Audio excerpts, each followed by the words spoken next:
আজকে শুরু করব আমাদের চতুর্থ চ্যাপ্টার ফার্স্ট পেপারের রাসায়নিক পরিবর্তন, কেমিক্যাল চেঞ্জেস। তো এই চ্যাপ্টারে দুইটা পার্ট আছে। এই একটা হচ্ছে অ্যাসিড বেস এর পার্ট, আর একটা হচ্ছে আমাদের প্রথম পার্ট, যেখানে হচ্ছে আমরা কেপিকেসি নিয়ে কথা বলবো, রেট ইকুয়েশন, বিক্রিয়ার হার, হার ধ্রুবক, এসব নিয়ে কথা বলবো। আজকে প্রথম পার্টটা বলবো, আর এর পরের দিন আশা করি প্রথম পার্টটা শেষ করতে পারবো। আর পরের দিন আমরা অ্যাসিড বেস পড়বো। শুরু করি এখান থেকে। অল্প কিছু মুখস্থ জিনিস আছে, যেমন এই যে প্রথমে ছিল গ্রিন কেমিস্ট্রি কি। গ্রিন কেমিস্ট্রি কি বলতো? মানিক সিয়ন্তি, যে কোনো একজন বলো যে গ্রিন কেমিস্ট্রি কি। মনে হয় পড়ে আসছে, পারো?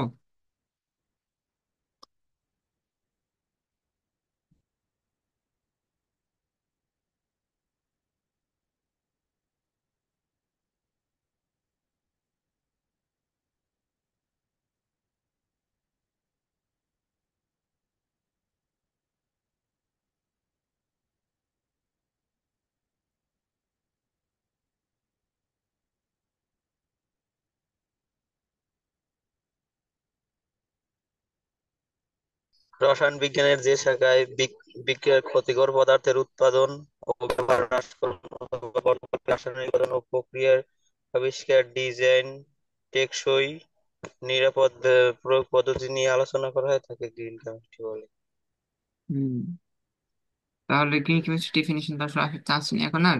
গ্রিন কেমিস্ট্রির মূল কথা হচ্ছে যে বিক্রিয়াতে আমরা সবচেয়ে কম পরিমাণের কেমিক্যাল ইউজ করব, আর পরিবেশ দূষণ সবচেয়ে কমায় আনা।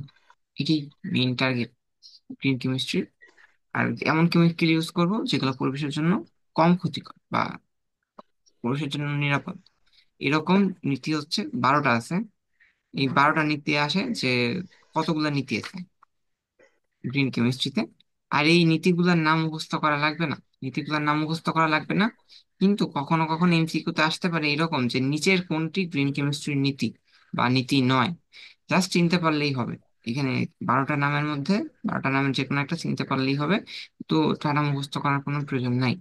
গ্রিন কেমিস্ট্রির দুইটা ইম্পর্টেন্ট টপিক আছে, একটা হচ্ছে তোমার অ্যাটম ইকোনমি, আর একটা হচ্ছে ই ফ্যাক্টর।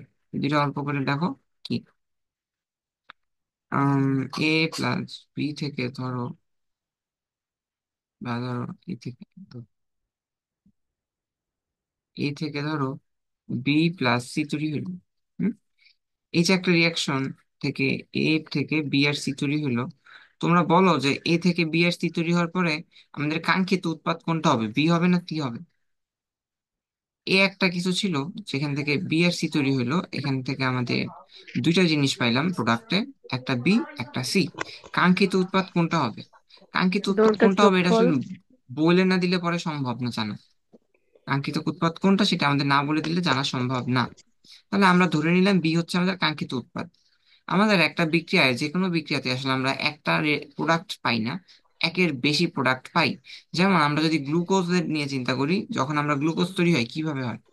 গ্লুকোজের সাথে সালোক সংশ্লেষণ হয় যে উদ্ভিদের শরীরে, তখন গ্লুকোজের সাথে বাই প্রোডাক্ট হিসেবে পানীয় তৈরি হয়। বাট পানি আমাদের মেইন প্রোডাক্ট না বা কাঙ্ক্ষিত উৎপাদ না। তো ধরো আমাদের এই বিক্রিয়ায় এবিসি এর মধ্যে বি হচ্ছে আমাদের কাঙ্ক্ষিত প্রোডাক্ট, বা এটা আমরা বলতে পারি আমাদের ডিজায়ার্ড প্রোডাক্ট। তার মানে সি আমাদের বাই প্রোডাক্ট, বা যেটা আমরা চাই না। তার মানে ডিজায়ার্ড প্রোডাক্ট বাদে বাকি সবকিছু আমাদের জন্য বাই প্রোডাক্ট, যেটা আমাদের জন্য প্রয়োজন নাই। আর যেহেতু এটা একটা কেমিক্যাল, তার মানে এগুলো আমরা হিসাব করবো, এগুলো পরিবেশের ক্ষতি করবে। এটা পরিবেশের ক্ষতি করবে। রান্নার পরে এলাচি দিয়ে রান্না করো, তারপর এলাচি যেভাবে ফেলাই দাও, ওইটা এলাচি যেমন বাই প্রোডাক্ট হয়, একই রকম ভাবে সিও বাই প্রোডাক্ট। তো অ্যাটম ইকোনমি কি ছিল? ধরো এর ভর ছিল 100, টোটাল ভর, সরি 100 না, অন্য কোনো সংখ্যা দিতে আমার জন্য ধরতে সুবিধা হবে।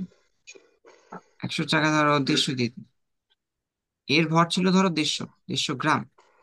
এর ভর ছিল ধরো 60 গ্রাম। তোমরা কি বলতে পারবা বি এর ভর কত হবে? বি এর ভর কত হবে? 90। হ্যাঁ, অবশ্যই 90 গ্রাম। এখান থেকে আমাদের প্রথম একটা কনক্লুশনে যাইতে পারি। প্রথম কনক্লুশন হইলো রিয়াকটেন্টের মোট ভর, রিয়াকটেন্টের যে মোট ভর ওইটা কার সমান হবে? ওইটা অবশ্যই প্রোডাক্টের সমান হবে। রিয়াক্টেন্টের মোট ভর অবশ্যই প্রোডাক্টের মোট ভরের সমান হবে, তা নাহলে আমাদের হবে না। আর একটা কাজ করতে হবে আমাদের এইখানে, রিয়াকশন ব্যালেন্স করে নিতে হবে। যদি রিয়াকশন ব্যালেন্স করা না থাকে, এমসিকিউ তো অবশ্যই রিয়াকশন ব্যালেন্স করে দিবে। যদি রিয়াকশন ব্যালেন্স করা না থাকে তাহলে আমাদের রিয়াকশন ব্যালেন্স করে নিতে হবে। এই তো। তাহলে এবার আমাদের অ্যাটম ইকোনমি কি বলে? অ্যাটম ইকোনমি বলে এই, এই দিয়ে হচ্ছে বোঝায় অ্যাটম ইকোনমি। আমরা উপরে ডিজায়ার্ড প্রোডাক্টের ভর বসাবো। আমরা উপরে ডিজায়ার্ড প্রোডাক্টের টোটাল ভর বসাবো, আর নিচে থাকবে আমাদের টোটাল রিয়াক্টেন্টের ভর। টোটাল রিয়াক্টেন্টের ভর, ধরো এখানে আমাদের ডিজায়ার্ড প্রোডাক্টের ভর কত ছিল? ডিজায়ার্ড প্রোডাক্টের ভর কত ছিল? 90।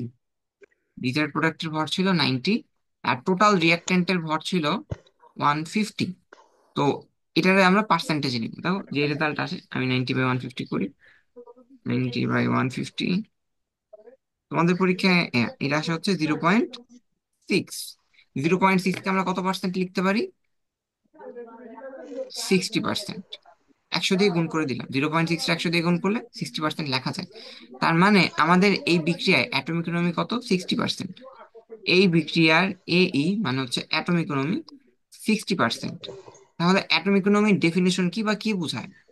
ডিজায়ার্ড প্রোডাক্ট, কাঙ্ক্ষিত উৎপাদের ভরের সাথে টোটাল উৎপাদের ভরের যে, সরি, কাঙ্ক্ষিত উৎপাদের ভরের সাথে টোটাল বিক্রিয়কের ভরের যে রেশিও। কাঙ্ক্ষিত উৎপাদের ভরের সাথে টোটাল বিক্রিয়কের ভরের যে রেশিও, এটা হচ্ছে অ্যাটম ইকোনমি। এবার বলো, অ্যাটম ইকোনমির পার্সেন্টেজ বেশি হওয়া ভালো না কম হওয়া ভালো? মানে এটা 60%-এর চেয়ে 70% হওয়া বেটার, নাকি না 50% হওয়া বেটার? কোনটা বেটার? কম হওয়া ভালো। না, গ্রিন কেমিস্ট অ্যাটম ইকোনমি আসলে বেশি হওয়া ভালো। বেশি অ্যাটম বেশি হওয়া। ইকোনমি বেশি হওয়া আমাদের জন্য বেটার। 70% যদি হইতো তখন সেটা আমাদের জন্য বেটার হইতো। এখন হচ্ছে কেন বেটার, কেন অ্যাটম ইকোনমি বেশি হওয়া আমাদের জন্য বেটার?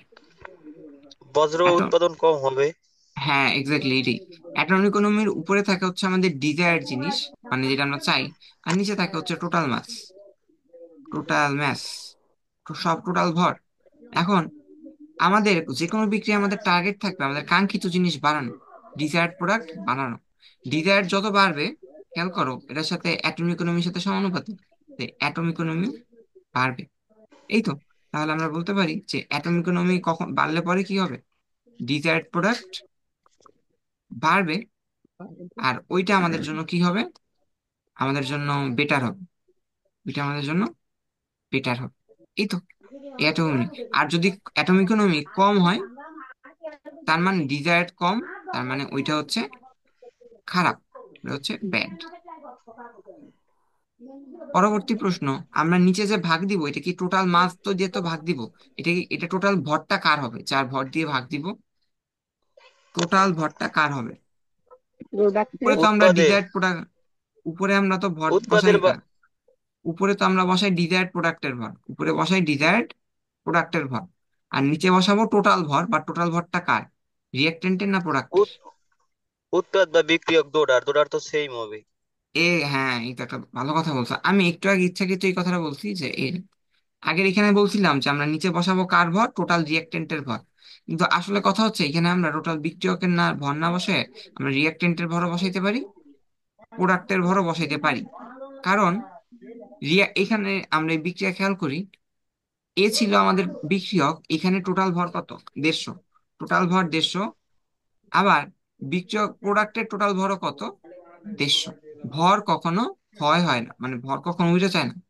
তাই বিক্রিয়কের টোটাল ভর বসানো যেই কথা, উৎপাদের টোটাল ভর বসানো একই কথা। এই তো। তার মানে আমরা এই অ্যাটম ইকোনমি শেষ করতে বুঝলাম। এবার আসা হচ্ছে ই ফ্যাক্টর। ই ফ্যাক্টর আসলে খুব আরো সহজ। ই ফ্যাক্টরে আমরা উপরে বসাবো হচ্ছে ওয়েস্টের ভর, মানে আমাদের যতখানি বর্জ্য তৈরি হইলো, আর নিচে বসাবো হচ্ছে টোটাল মাস। এখানে একই জিনিস, টোটাল মাস যে কোনো কারো হইতে পারে। টোটাল মাস আমরা রিয়েক্টেন্টেরও বসাইতে পারি, অথবা টোটাল মাস আমরা আমাদের উৎপাদের প্রোডাক্টেরও বসাইতে পারি। এবারের প্রশ্ন হচ্ছে, ই ফ্যাক্টর বেশি হওয়া ভালো না কম হওয়া ভালো? কম আমরা হওয়া আমাদের ভালো। বিক্রিয়া হ্যাঁ, কি বললা একবার বলো। কম হওয়া ভালো। হ্যাঁ, কম হওয়া ভালো, এটাই কারণ কি? ওয়েস্ট কারণ যত হচ্ছে, কম হবে। হ্যাঁ ঠিক, কারণ হচ্ছে ওয়েস্ট যত কম হবে আমাদের বিক্রিয়া তত বেটার হবে। আর ওয়েস্ট কম হলে পরে অটোমেটিক ফ্যাক্টর কমে যাবে। কমে যাবে। হ্যাঁ, তাহলে ই ফ্যাক্টর কমা বেটার। ই ফ্যাক্টর যদি কমে সেটা আমাদের জন্য বেটার।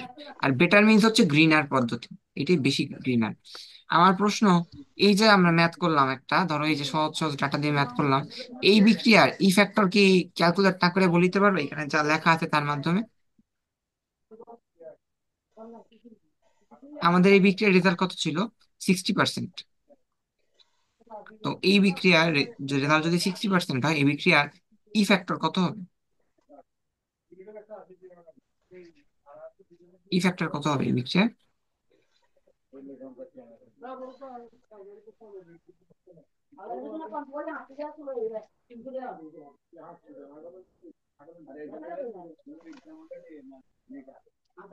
এই বিক্রিয়ার ই ফ্যাক্টর কত হবে? এটা আসলে তোমার ক্যালকুলেশন করে বলে দেওয়া লাগবে না, এমনিই পারবে। কারণ কি দেখো, অ্যাটম ইকোনমি কত, 60% আসছে, তাহলে ই ফ্যাক্টর অবশ্যই হবে 40%। তার মানে অ্যাটম ইকোনমি আর ই ফ্যাক্টর যোগ করলে 100% হবে। কারণ কি, খেয়াল করো, অ্যাটম ইকোনমিতে আমরা ডিজায়ার্ড প্রোডাক্ট খেয়াল করছি, আর তাহলে বাকি থাকে কি, বাকি পার্সেন্টেজটুকু কার? ওয়েস্টের, যে বা যেটা আমরা প্রোডাক্ট চাইনি তার। এই তো আমাদের প্রথম পার্ট শেষ, যে অ্যাটম ইকোনমি, গ্রিন ফ্যাক্টর, এগুলো আমরা পারলাম।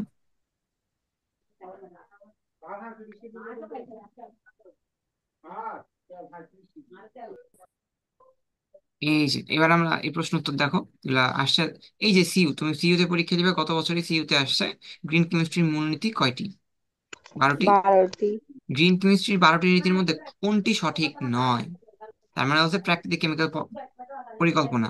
এই ধরনের প্রশ্নই আসে, বারবার আসে, যে এই যে 12টা নীতি, এই তিনটা মুখস্থ, এই তিনটা 12টা নীতি মুখস্থ করা লাগবে না, বাট দেখে চিনতে হবে যে এদের মধ্যে কোনটা আসলে এক্সিস্ট করে, কোনটা আসলে এক্সিস্ট করে না, যাতে পরীক্ষার অপশন দেখে বাদ দিতে পারো। এরপরে গ্রিন হাউস গ্যাস নয়, এই জিনিসটা, গ্রিন হাউস গ্যাসটা তোমাদের বইতে আছে, মুখস্থ করা লাগবে। গ্রিন হাউস গ্যাস কোনটা, গ্রিন হাউস গ্যাস কোনটা হয় না, দিতেছি দাঁড়াও, কোনটা হয় আর কোনটা হয় না।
আচ্ছা, ওজোন স্তর ক্ষয় করা বলতে কি বুঝো, বলতে পারবা কেউ?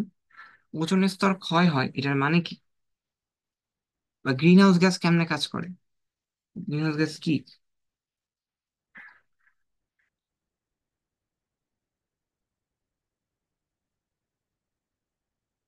বলো তো? গ্রিন হাউস গ্যাস কি, বা কিভাবে এরা খাবার আপে আমাদের জন্য? আর ওজোন গ্যাস বা ওজোন স্তর ক্ষয় হওয়া বলতে কি বোঝো?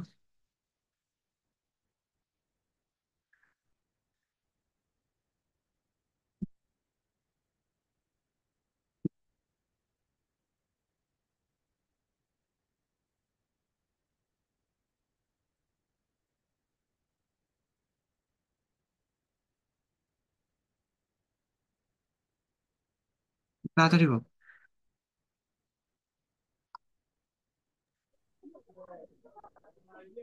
এখানে আমরা আসলে ওজোন গ্যাস গুলা দেখবো এখন, ওজোন গ্যাস কি কি।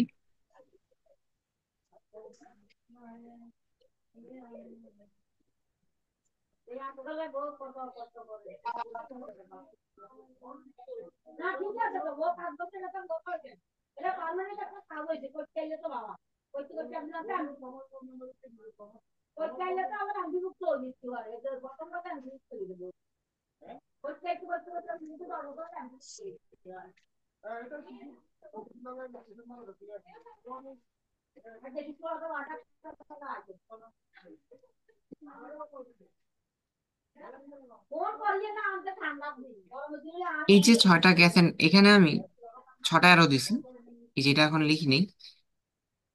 এই যে গ্যাসগুলো আমরা দেখতে পাচ্ছি, এগুলা সবগুলোরে বলা হয় হচ্ছে গ্রিন হাউস গ্যাস।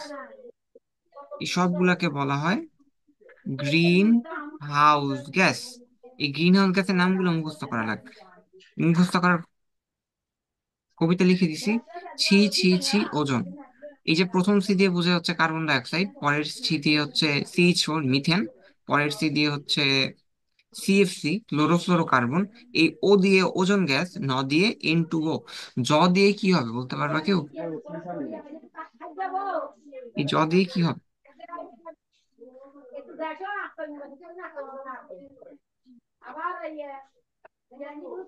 জ দিয়ে যেটা হবে সেটা আসলে আমরা এক্সপেক্ট করি না, বাট এটা হবে, এই জন্য এটা MCQ তে আসে। জলীয় বাষ্প একটা গ্রিন হাউস গ্যাস। জলীয় বাষ্প একটা গ্রিন হাউস গ্যাস। হুম, তোমরা এটা স্ক্রিনশট দিয়ে রাখতে পারো। আহ, কারণ PDF তো তোমরা আসলে দেওয়া হয় না। PDF যদি দেখো তাহলে দেওয়া আছে। তাহলে এই ছয়টা গ্যাস আমাদের মুখস্থ করা লাগবে। এখানে প্রধান গ্রিন হাউস গ্যাস কোনটা? এখানে প্রধান গ্রিন হাউস গ্যাস হচ্ছে কার্বন ডাই অক্সাইড, এটাকে বলা হয় হচ্ছে প্রধান গ্রিন হাউস গ্যাস। আর এটা সবচেয়ে বেশি ট্র্যাপ করে রাখে, আটকে রাখে পৃথিবীতে। আর N2O, এটা এইভাবে লেখার কারণ কি? N2O এর মধ্যে একটা স্মাইলি দেওয়ার কারণ হচ্ছে N2O কে আরো কি বলা হয়? N2O কে বলা হয় লাফিং গ্যাস। মানে তুমি যদি এই গ্যাস ছেড়ে দাও আর এই গ্যাস যদি তোমার মধ্যে যায় ঢুকে, তখন তুমি হাসতে থাকবা কোনো কারণ ছাড়াই। এর জন্য N2O কে লাফিং গ্যাস বলা হয়। আর এই CO2 হচ্ছে প্রধান গ্রিন হাউস গ্যাস। আর O3 মানে তো ওজন। সিও কি greenhouse gas? CO greenhouse gas না। কিন্তু সিও কে একটা কথা বলা হয়, সিও কে বলা হয় হচ্ছে নীরব ঘাতক গ্যাস। সিও কে বলা হয় নীরব ঘাতক গ্যাস। এগুলা আমাদের জন্য জানা দরকার। CFC, CFC মানে হচ্ছে কি?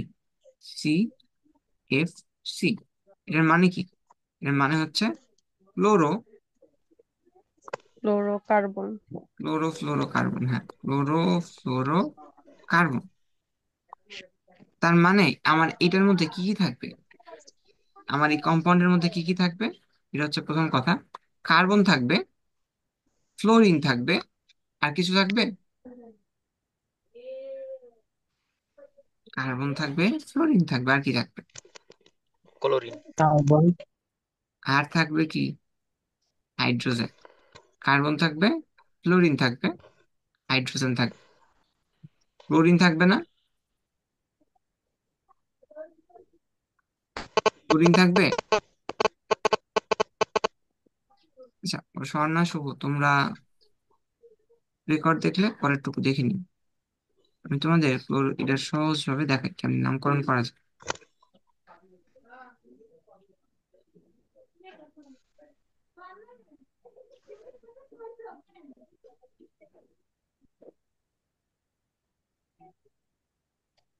নামকরণ মাঝে মাঝে পরীক্ষায় আসে। এই যে দেখো, এই যে হচ্ছে আমাদের CFC। আমাদের সিএফসি নামকরণের মধ্যে চারটা জিনিস থাকে: ক্লোরিন, ফ্লোরিন, কার্বন, হাইড্রোজেন। ক্লোরোফ্লোরের মধ্যে যদিও শুধু কার্বন আছে আর ফ্লোরিন আছে, বাট এই যে ক্লোরিনও থাকবে, হাইড্রোজেনও থাকবে। CFC011 এই ধরনের সিএফসি নাম্বারিং আমরা দেখি। এটা দিয়ে আসলে কেমনে আমরা এই স্ট্রাকচারটা দাঁড়া করাবো, এটাই হচ্ছে আমাদের টার্গেট। কিভাবে আমরা এই নাম্বারিং থেকে এই স্ট্রাকচার দাঁড়া করাবো, আমাদের এই সিরিজটা মাথায় রাখা লাগবে কে কি বোঝায়। এই সিরিজ মাথায় রাখা লাগবে কে কি বোঝায়। দেখো এখানে সুন্দর মতো অ্যারো দিয়ে লেখা আছে যে আমাদের প্রথম যে ডিজিট, প্রথম ডিজিটটা কি মিন করে? প্রথম ডিজিটটা হচ্ছে ফ্লোরিন মিন করে। মাঝখানের ডিজিটটা হচ্ছে হাইড্রোজেন মিন করে, কিন্তু কতগুলো হাইড্রোজেন মিন করে? যত সংখ্যা থাকবে তার চেয়ে একটা সংখ্যার হাইড্রোজেন কম হবে। আর লাস্ট এই যে আমাদের বাম পাশ থেকে যে প্রথম ডিজিটটা, এই ডিজিটটা মিন করে কার্বন। এই ডিজিটটা মিন করে কার্বন। কতগুলা কার্বন? যে সংখ্যা থাকবে তার চেয়ে একটা কার্বন বেশি হবে। যে সংখ্যা থাকবে তার চেয়ে একটা কার্বন বেশি হবে। এই তো। তাহলে আমাদের এইটুকু কাহিনী মাথায় রাখতে পারলেই হবে।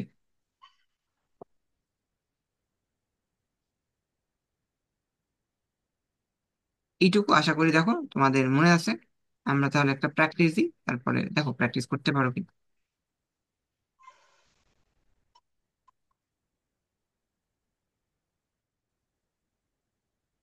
এই যে, ধরো CFC0 1 2, এটার নাম নাম স্ট্রাকচার কি হবে বলো? CFC012।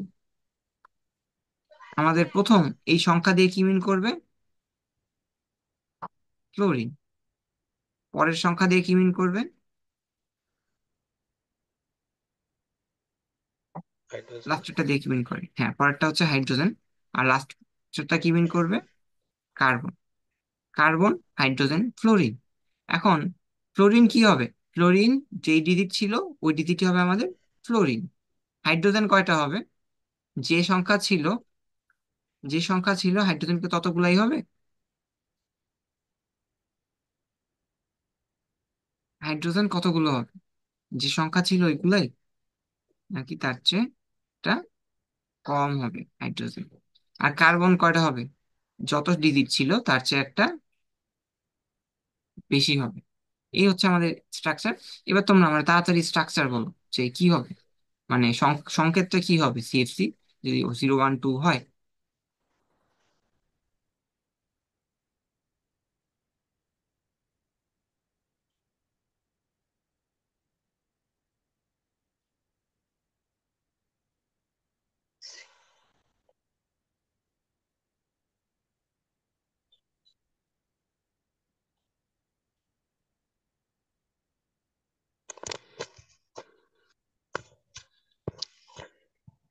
পারবা? পারা তো উচিত। C C2F2। হ্যাঁ বলো। C2, C2, তার C2 বললা? না, CF2। ও CF2। CF2 শেষ এটুকুই? এটি তোমার সংকেত?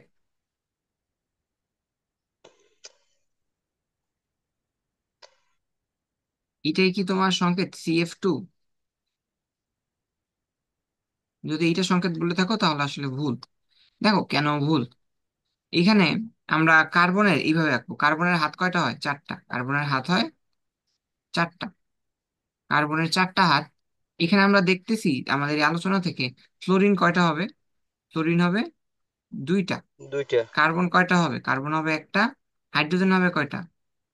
জিরো। আর আমাদের ক্লোরোফ্লোরো কার্বনের মধ্যে এই তিনজন ছাড়াও আরো একজন থাকে, সে কে? সে হচ্ছে ক্লোরিন। ক্লোরিন কয়টা হবে আমরা এই সংকেত থেকে বের করতে পারি না। দেখো তাহলে কেমনে বের করি। আমরা ফ্লোরিন দুইটা পাবো, তাই না? দেখো তাহলে এক হাতে ফ্লোরিন দিয়ে দিলাম কার্বনের, আরো একটা হাতে ফ্লোরিন দিয়ে দিলাম, ইচ্ছা মতো যে হাতে ইচ্ছা দাও, সমস্যা নেই। এখন হাইড্রোজেন একটা হাতেও হবে না, হাইড্রোজেন নাই। তাহলে কার্বনের হাত আমরা জানি চারটা, দুই হাতে দুইটা ফ্লোরিন দেওয়া শেষ। হাত বাকি থাকে কয়টা? এই যে একটা হাত বাকি থাকে, এই যে আর একটা হাত বাকি থাকে। তার মানে এই ফাঁকা হাতগুলো আমরা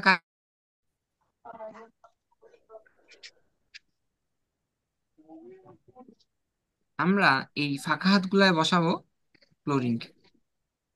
তার মানে ক্লোরিন কয়টা হবে কেমনে বুঝবো? ক্লোরিন হবে হচ্ছে ফাঁকা হাত। ফাঁকা হাত ফিল আপ করতে যতগুলা ক্লোরিন লাগবে ততগুলা ক্লোরিন বসবে। আর কার্বন, হাইড্রোজেন আর ফ্লোরিনের সংখ্যা আমরা এই ফর্মুলা দিয়ে বা নিয়ম দিয়ে বের করতে পারবো। দেখো, না বুঝলে বল। বুঝি নাই দাদা, এতক্ষণ কথা শোনা যায় নাই। আচ্ছা, কথা আটকাই শোনা গেছিল যায় দাদা। নাই। ও আচ্ছা, বুঝছি। ঠিক আছে, প্রথম থেকে বলি। দেখো, এটা হচ্ছে আমাদের সিএফসির একটা নামকরণের সংকেত। এই যে আমরা নামকরণের সংকেত, যে সিএফসি 012 একটা নাম্বার দিল, তারপরে বলল ওইটার একটা ফর্মুলা কি হবে ওইটা বের করতে। প্রথম নিয়ম কি, ডান পাশে ডান পাশে যে সংখ্যাটা থাকবে ওইটা মিন করবে আমাদের ফ্লোরিনের নাম্বার। ডান পাশে যতগুলো সংখ্যা থাকবে ফ্লোরিনও ততগুলোই হবে। মাঝখানের যে সংখ্যাটা থাকবে ওইটা মিন করে কি, ওইটা মিন করে হাইড্রোজেনের নাম্বার। হাইড্রোজেন। কিন্তু কতগুলো হাইড্রোজেন, যে সংখ্যা দেওয়া থাকবে একটা তার চেয়ে কম। হাইড্রোজেন একটা কম, হ্যাঁ। আর সবচেয়ে বামের যেটা, সেটা হচ্ছে কার্বন মিন করে কতগুলা কার্বন, ওই ডিজিটের চেয়ে একটা বেশি কার্বন, ডিজিটের চেয়ে একটা বেশি কার্বন।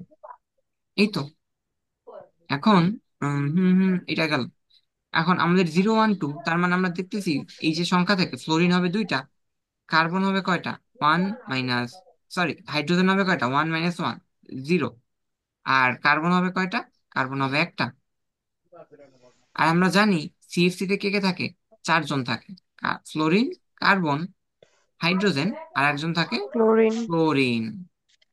এবার আমরা প্রথমে স্ট্রাকচার লিখবো, কার্বন দিব, কার্বনের চারটা হাত বসাবো। যেহেতু ফ্লোরিন দুইটা আছে, দুই হাতে দুইটা ফ্লোরিন দিয়ে দিলাম। যে কোনো পাশে দুইটা হাতে দিতে পারো, তোমার ইচ্ছা। ফ্লোরিন দুই হাতে দুইটা দিলাম। এরপরে কার্বনের হাত বাকি ছিল কয়টা বলো। আমি যদি দুই হাতে দুইটা ফ্লোরিন বসাই দিই, আমার কার্বনের হাত বাকি থাকবে দুইটা। এই দুইটা হাতে আমরা ক্লোরিন বসাবো, এই দুইটা হাতে বসাবো ক্লোরিন। কারণ কি, ক্লোরিন কতগুলো হবে আমরা কিভাবে বুঝবো, যতগুলো ফাঁকা হাত ততগুলো ক্লোরিন। এটাই হচ্ছে আমাদের নিয়ম। যদি, তাহলে আমাদের সংকেত কি হবে এটা, আমাদের সংকেত কি হবে, এই জিনিসগুলো খুব তাড়াতাড়ি প্র্যাকটিস করে পারা লাগবে। সংকেত হবে CF2 Cl Cl2। Cl2। সামনে আগে, তাহলে এটা তোমরা এবার তাড়াতাড়ি বলো, 011 এটা সংকেত কি হবে। আগেরটা কি দিছিলাম, 012 না, হ্যাঁ এটা 011 এর সংকেত কি হবে। সংকেত, একেবারে ডিরেক্ট সংকেত বল। সি, এফ কয়টা হবে। CFCl3। হুম হুম হুম, হ্যাঁ CFCl3, right, very good. CFCl3 হয়েছে। যারা বুঝতেছো না ওরা স্ট্রাকচার একে করবা, অবশ্যই বুঝতে পারবা, CFCl3 হবে। উম এটা পারলা। এবার উল্টাও আসে। উল্টা আসে কিভাবে, তোমাদের আমি বলে দিলাম যে CFCl3 হচ্ছে আমাদের একটা গ্যাস। আমি বললাম এটা নাম্বারিং করো। CFCl3 তোমার দেওয়া আছে প্রশ্নে। আমি বললাম যে এইটার নাম্বার কত হবে সেটা বলো। এটা নাম্বারিং কিভাবে বের করবো, নাম্বারিং কিভাবে বের করবো এটা এখন দেখা লাগবে। আমাদের প্রথমত, আমরা নাম্বারিং থেকে কি জানতাম, যে এখানে ধরো একটা সংখ্যা আছে, আমরা সংখ্যাগুলো জানি না, ধরো XYZ, এইভাবে ধরি XYZ। আমাদের সিএফসি তিনটা ডিজিটে হয় XYZ। কার্বন সংখ্যাটা কি মিন করে বলো তো, এক্স থেকে কার্বন কয়টা কম হবে, এক্স এর ভ্যালু যা, কার্বন তার চেয়ে কত হয়, এক বেশি। বেশি হয়, তাই না। আর ফ্লোরিন আমরা কয়টা হয়, ওয়াই এর সাথে ফ্লোরিন যা আছে একটা তাই। কম হয়। আর হচ্ছে ক্লোরিন আমরা বের ও করতে পারি না ফ্লোরিন। আমাদের ডিজিট থেকে, ডিজিট থেকে বের করতে পারি না। আর দেখো, আমাদের জেড, আমরা এইভাবে না, হ্যাঁ। আর হাইড্রোজেন কয়টা হবে বলো, জেড যদি আমাদের হাইড্রোজেন হয়, হাইড্রোজেন কয়টা হবে, যে শূন্য। সংখ্যা পাবো তার চেয়ে একটা কম হবে হাইড্রোজেন, যে সংখ্যা পাবো তার চেয়ে একটা কম হবে হাইড্রোজেন। এটি ছিল আমাদের নিয়ম। এইটুকু দেখো বুঝছো কিনা কি বলছি, আগের কথাটাই জাস্ট উল্টা করে বলছি। যে এক্স একটা সংখ্যা যেটা হচ্ছে কার্বন মিন করতেছে, এই যে কার্বন বরাবর অ্যারো দিছি, কার্বন সংখ্যা কত হবে, একটা বেশি। ওয়াই হচ্ছে ফ্লোরিনের ডিজিট, ফ্লোরিন যে কয়টা আছে ওই কয়টাই হবে। আর হাইড্রোজেন কয়টা হবে, হাইড্রোজেন হচ্ছে আমাদের একটা কম হবে। এখন আমরা যদি কার্বন থেকে এই এক্স এর ভ্যালু বের করতে চাই কি করব, এখান থেকে এখানে গেলে প্লাস করি, এখান থেকে এখানে গেলে কি করব, মাইনাস করব। তাহলে কার্বন কয়টা হবে, -1। তার মানে ফ্লোরিনের ক্ষেত্রে এইভাবে গেলেও যা আছে তাই, ফ্লোরিনের সংখ্যা চেঞ্জ হবে না। আর হাইড্রোজেনের ক্ষেত্রে আমরা কি করব, যদি আমরা হাইড্রোজেনের ক্ষেত্রে ব্যাক করি তাহলে কি পাবো? হাইড্রোজেনের ক্ষেত্রে ব্যাক করলে পাবো +1, +1। দেখো এই কাহিনী বুঝছো কিনা কি বলছি? আমরা প্রথমে তো যখন আমরা নিচের এক্স ওয়াই জেড এর ভ্যালু থেকে উপরে গেলাম, এক্স ওয়াই জেড এর ভ্যালু থেকে উপরে গেলাম, বোঝার চেষ্টা করলাম যে এক্স থেকে সি কিভাবে পাওয়া যায়, এক যোগ করলে পাওয়া যায়। ওয়াই থেকে এফ কিভাবে পাওয়া যায়, একই, কোনো চেঞ্জ নেই, সমান সমান। আর জেড একটা হাইড্রোজেনের নাম্বার মিন করে, তাহলে এখান থেকে হাইড্রোজেন কতগুলো হবে? একটা সংখ্যা কম হবে, এটা আমরা একটু আগেই দেখছি। কিন্তু আমরা এখন মলিকিউলার ফর্মুলা থেকে এই সংখ্যাগুলো বের করতে চাই, তাহলে আগের যোগগুলো বিয়োগ হয়ে যাবে, বিয়োগগুলা যোগ হয়ে যাবে। তাহলে আমাদের সংখ্যা কি হবে? এখানে আমরা দেখতে পাইতেছি যে কার্বন আছে কয়টা? একটা কার্বন আছে, একটা। তাহলে এক থেকে যদি এক বিয়োগ দাও, তাহলে আমার এক্স কত হয়ে যায়? এক্স এর ভ্যালু হয়ে যায় 0। এক থেকে এক বিয়োগ দিলে আমার এক্স এর ভ্যালু হয়ে যায় 0। এফ যেহেতু এখানেও একটাই আছে, তাহলে আমার এফ কত হবে? ওয়াই ইজ ইকুয়াল টু হবে 1। তার মানে 1। আমার ফ্লোরিন হবে একটা, আর কার্বন হবে, কার্বনের জন্য আমরা ভ্যালু বসাবো 0, ফ্লোরিনের জন্য বসাবো হচ্ছে একটা, আর ওয়াই এর জন্য এই তো এটা পাইলাম। হাইড্রোজেন কত হবে? হাইড্রোজেন এইখানে ছিল কয়টা? এইখানে আমাদের ফর্মুলা হাইড্রোজেন আছে কয়টা? 0। তার হুম, 0-এর সাথে যদি 1 যোগ করি তাহলে আমরা পাবো জেড এর ভ্যালু 1। 1। তার মানে এটা কার জন্য ছিল? এটা ছিল হাইড্রোজেনের জন্য। ওয়াই ছিল কার জন্য? ওয়াই ছিল আমার ফ্লোরিনের জন্য। আর এক্স ছিল কার্বনের জন্য। কার্বনের। তাহলে আমার আলটিমেটলি সংখ্যাটা কি দাঁড়াচ্ছে? সবার বামে কি থাকে? সবার বামে থাকে হচ্ছে কার্বন, মাঝখানে থাকে ফ্লোরিন, আর এই পাশে থাকে হাইড্রোজেন। তাহলে হাইড্রোজেন বরাবর বসাই দিব হচ্ছে 1, আর এই বরাবর 1, আর এটা হচ্ছে 0। তার মানে এটা হবে আমার 0 1 1। এই তো, এটা বাসায় নিজেরা প্র্যাকটিস করবা, পারবা। এবার নতুন একটা কাহিনী বলি, সেটা হচ্ছে ধরো 1 1 2।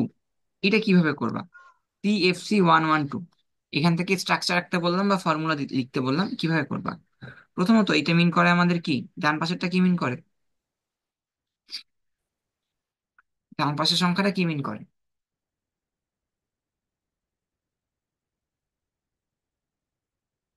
ডান পাশের সংখ্যাটা কি মিন করতেছে? ফার্স্ট ফার্স্ট বলো।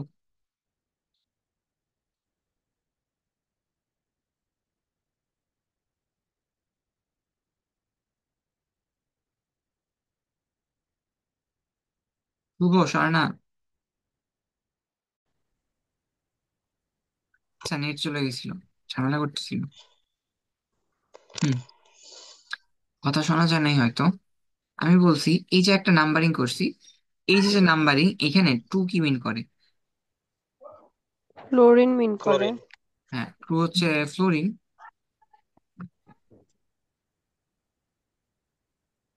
এটা হচ্ছে ফ্লোরিন। আর মাঝখানে তাহলে হাইড্রোজেন, এটা কি হবে? হাইড্রোজেন। হাইড্রোজেন, বাট হাইড্রোজেন কয়টা হবে? যা আছে তাই? না, একটা কম। একটা আর এটা কম মিন হবে, করে তাহলে শুধু কার্বন। তাহলে কার্বন। কার্বন কয়টা হবে? একটা, দুইটা। হ্যাঁ, কার্বন হবে 2টা। হাইড্রোজেন হবে কয়টা? 0।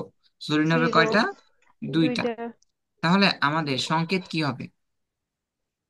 সি সংকেত টু কি এফ হবে? Two Cl four C2F2, F Cl two কয়টা হবে? Cl four Cl four Cl কি 4 হবে? তুমি কি শিওর?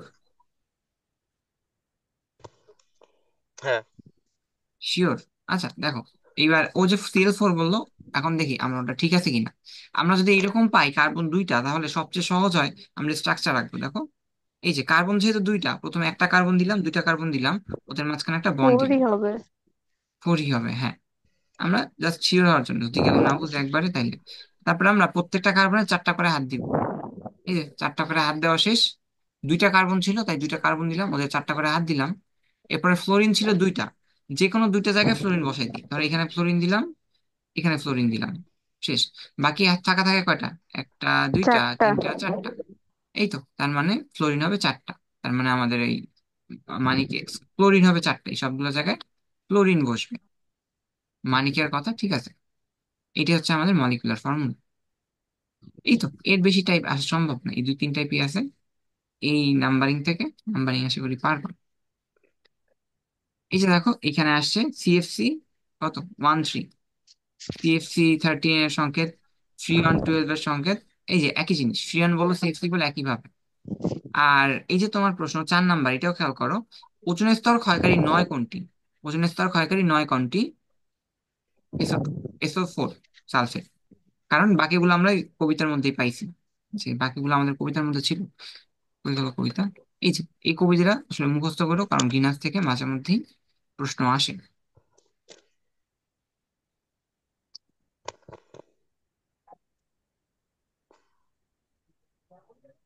এবার আসলে আমরা সবচেয়ে গুরুত্বপূর্ণ জিনিসে ঢুকবো এই চ্যাপ্টারের, হার ধ্রুবক, রেট ইকুয়েশন এইসব।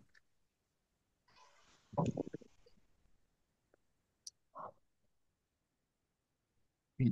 এবার আমরা রেট ইকুয়েশন শুরু করি।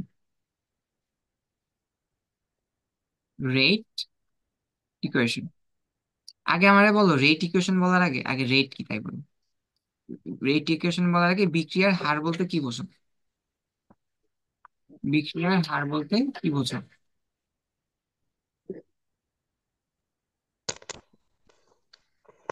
একক সময়ে উৎপাদের ঘনমাত্রা বৃদ্ধি বা হ্রাস।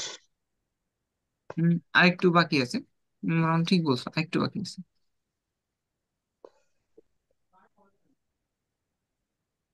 আমরা যদি A+B থেকে সি করি, তাহলে কি বলা যায়? উম, হুম, হুম, হুম, হুম। হ্যাঁ, একটা সহজ এক্সাম্পল দিই। একটা রুমের মধ্যে ধরো 100 জন মানুষ ছিল। একটা রুমের মধ্যে 100 জন মানুষ ছিল, এই রুমটা হচ্ছে ক্লোজ ছিল। এরপরে একটু পর তুমি এখানে একটা ফাঁকা করলা, কিছু মানুষ আস্তে আস্তে কি করলো, বাইরে আসা শুরু করলো। কিছু মানুষ বাইরে আসা শুরু করলো। এখন তার মানে অবশ্যই 100 থাকবে না তখন। আহ কমবে। এখন একজন ভিতরে আছে, ভিতর থেকে একজন মানুষ দেখতেছে এখানে। এখানে একজন ভিতর থেকে দেখতেছে আর একজন বাইরে থেকে দেখতেছে। এখন একজন ভিতর থেকে দেখে, একজন বাইরে থেকে দেখে। ভিতরের মানুষ কি দেখবে বলো তো? ভিতরের মানুষ হঠাৎ করে দেখলো কি, এখানে এখন মানুষ আছে কয়জন? এখানে একজন মানুষ আছে 80 জন। তার মানে সে কি বুঝবে? ভিতরের মানুষ বুঝতে পারবে এখান থেকে কজন বের হয়ে গেছে। ভিতরের মানুষ বিশ দেখতেছে জন 20 জন বের হয়ে গেছে। আবার বাইরের মানুষ দেখতেছে এখানে কয়জন মানুষ আছে? 20 জন। বাইরের যে মানুষটা আছে সে দেখতেছে এখানে 20 জন মানুষ আছে। তার মানে সে কি বুঝবে? সে বুঝবে ভিতরে কয়জন মানুষ আছে? 80 জন। কারণ আমরা জানি টোটাল মানুষ কয়জন ছিল, টোটাল 100 জন। একশো 100 জন ছিল। এর মানে হচ্ছে আমরা রুমের ভিতরে থেকেও কাউন্ট করতে পারি যে আসলে কয়জন আছে, রুমের বাইরে থেকে যে কয়জন বের হইছে ওইটা দেখেও কাউন্ট করতে পারি কয়জন হইছে। ঠিক আছে? এর মানে হচ্ছে কোন একটা বিক্রিয়াকে আমরা হার কত বা রেট কত সেটা বিক্রিয়ক দেখেও বলতে পারবো, প্রোডাক্ট দেখেও বলতে পারবো। ঠিক আছে? আরো একটা সহজ এক্সাম্পল চিন্তা করতে পারো, যে তোমার আর রেট, এই জিনিসটা এখন বারবার আসবে, যে রেট মানে কি? রেট মানে একক সময়ে কতখানি চেঞ্জ হয়, একক সময়ে কতখানি চেঞ্জ হয়।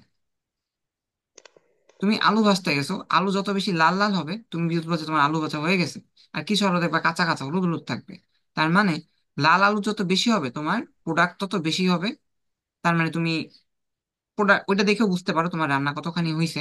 আবার হলুদ হলুদ আলু যেগুলো কাঁচা কাঁচা আছে ওগুলো যদি বেশি হয় তার মানে বুঝবা যে তোমার প্রোডাক্ট রিয়াক্টেন্ট এখনো বেশি আছে। তুমি রিয়াক্টেন্ট বলো আর প্রোডাক্ট বলো, যে কোনো একজনের রেসপেক্টে রেট অফ রিয়াকশন বের করতে পারবা। তাহলে মানিক যে সংজ্ঞা বললো তার মধ্যে just একটু কমতি ছিল, সেটা কি? একক সময়ের কথাটা বলতেই হবে, কারণ আমরা সবসময় একক সময় কাউন্ট করি। একক সময়ে কার চেঞ্জের হার, একক সময়ে বিক্রিয়কের কি হবে, কমবে না বাড়বে? একক সময়ে বিক্রিয়ক কমবে না বাড়বে? কমবে। বিক্রিয়ক সবসময় কমবে। আর উৎপাদ সবসময় কি হবে? উৎপাদ সবসময় বৃদ্ধি পাবে। বৃদ্ধি পাবে বা বাড়বে। তাহলে ডেফিনেশন হচ্ছে এইরকম: একক সময়ে বিক্রিয়কের কমার হার অথবা উৎপাদের বৃদ্ধির হারকে রেট অফ রিয়াকশন বা বিক্রিয়ার হার বলে। আরো একটা শব্দ এখানে উল্লেখ করতে হবে, সেটা হচ্ছে কি, বিক্রিয়ক কমবে উৎপাদ বাড়বে, বিক্রিয়ক বা উৎপাদে কি বাড়বে বা কমবে, সেটা হচ্ছে কি, ঘনমাত্রা। ঘনমাত্রা কনসেন্ট্রেশন, একক সময়ে বিক্রিয়কের ঘনমাত্রা হ্রাসের হার বা কমার হার এবং উৎপাদের ঘনমাত্রা বৃদ্ধির যে হার তাকে রেট ইকুয়েশন বলে, বা সরি তাকে বিক্রিয়ার হার বলে। বিক্রিয়ার হার বলে, বিক্রিয়ার হার পারলাম।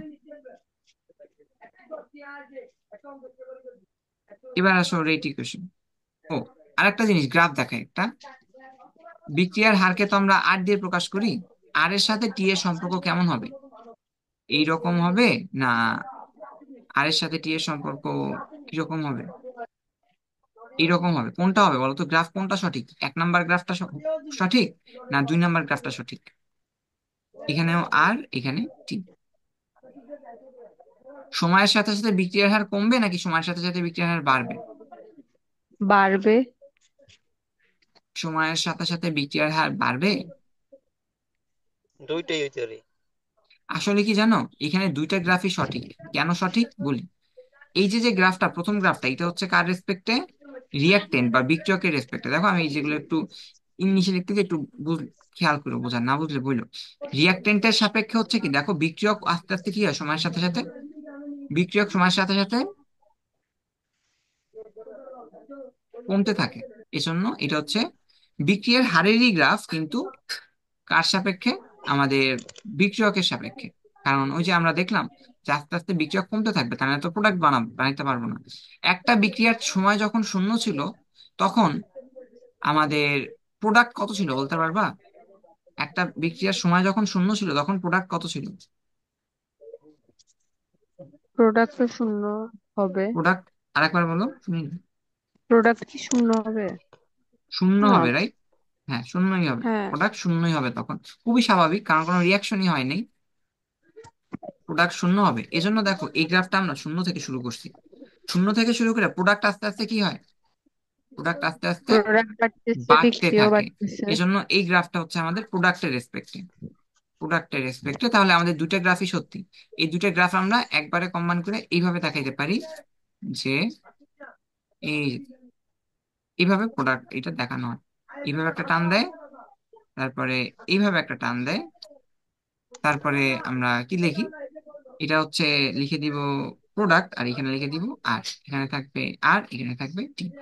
এটাই হচ্ছে আমাদের যদি এমসিকিউ আসে, এটা বিক্রিয়ার হারের সাথে সময়ের লেখচিত্র কেমন হবে, মানে আর ভার্সেস টি এর গ্রাফ কেমন হবে। এই তো, আর ভার্সেস টি এর গ্রাফ হচ্ছে এরকম হবে।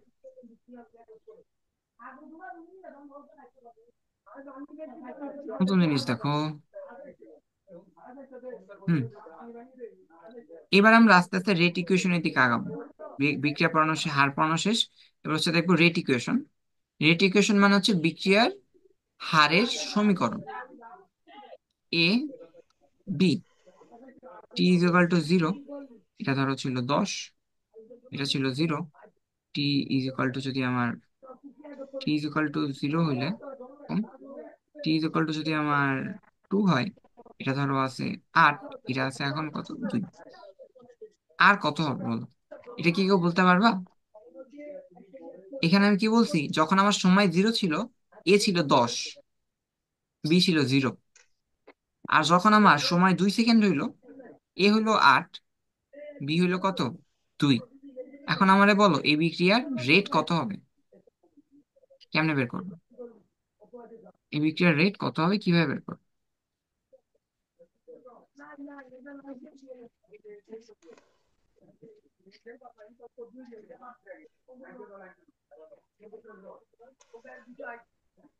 শুভ, স্বর্ণা, তোমরা আজকে কোনো কথা বলতেছো না।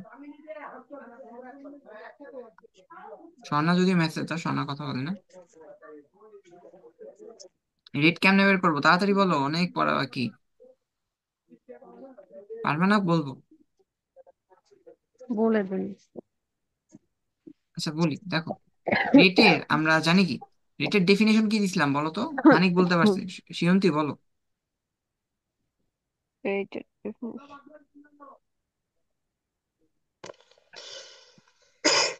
পরিবর্তন বাই সময়। নেটে আসলে সমস্যা তো।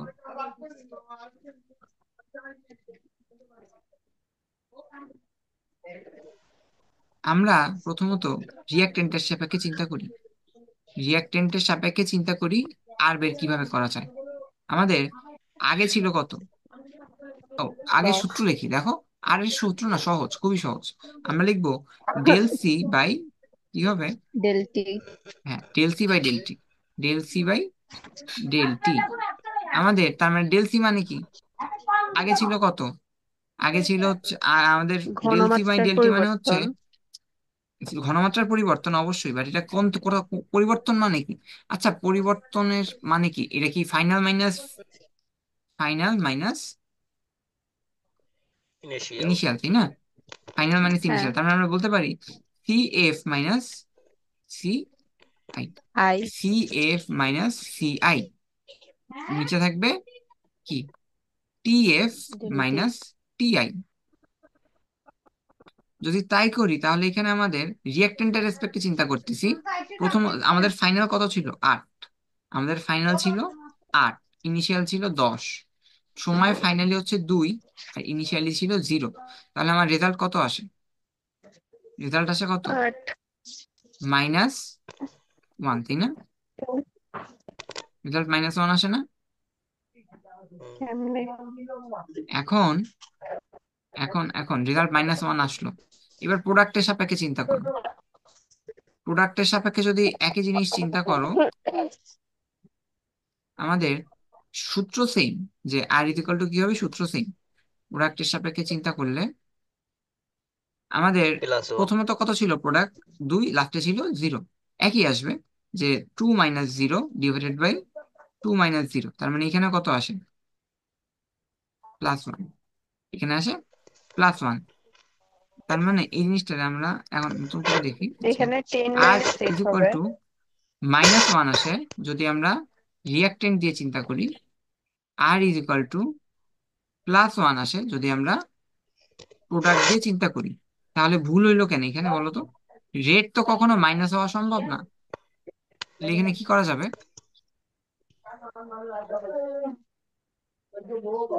দেখো, দুইটার সাপেক্ষে আলাদা আলাদা হওয়া সম্ভব না।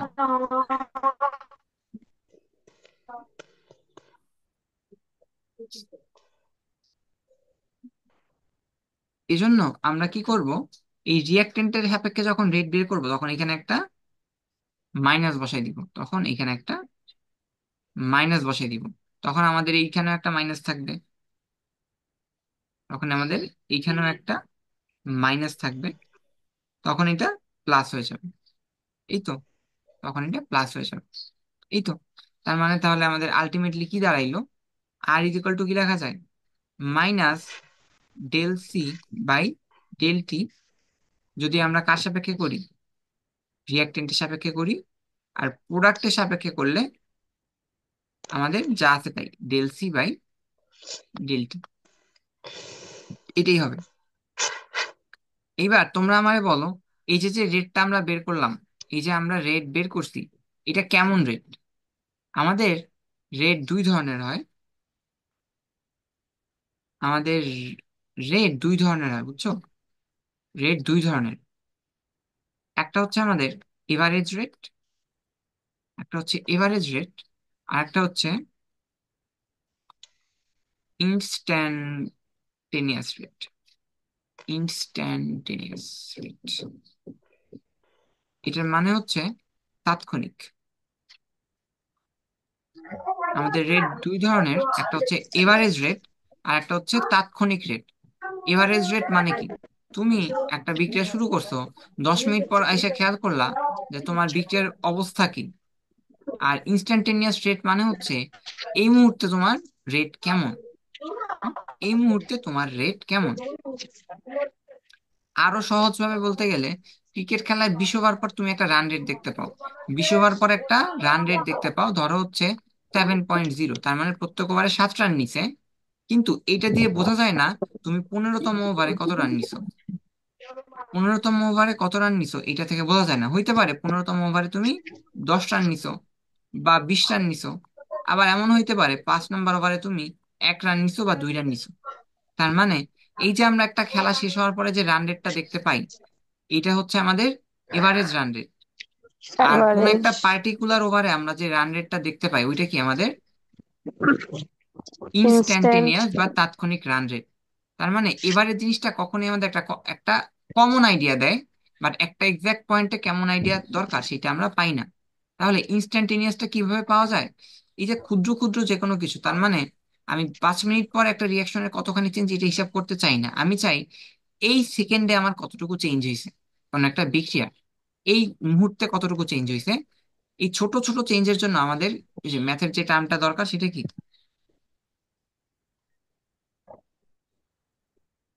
ডিফারেন্সিয়েশন। আমাদের দরকার ডিফারেন্সিয়েশন। তার মানে আমরা যদি ডিফারেন্সিয়েট করি তখন আমরা কি করতে পারবো? ইনস্ট্যান্টেনিয়াস রেট বের করতে পারবো। এখানে আমরা স্লোপ পাইছিলাম, বুঝছো? এই যে দেখো, এই যে স্লোপ, এখান থেকে আমরা স্লোপ বের করব। এই স্লোপ গুলোই হবে হচ্ছে আমাদের instantaneous rate, instantaneous rate of reaction. এখন স্লোপের মাধ্যমে কিভাবে কি লেখা যায় দেখো। আমরা এখান থেকে পিডিএফ দেখাই, তাড়াতাড়ি আগে যাবো।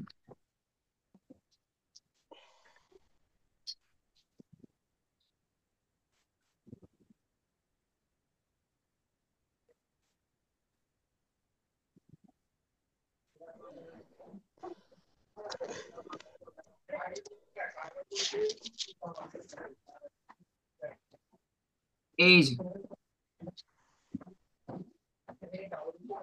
এটা ছিল আমাদের।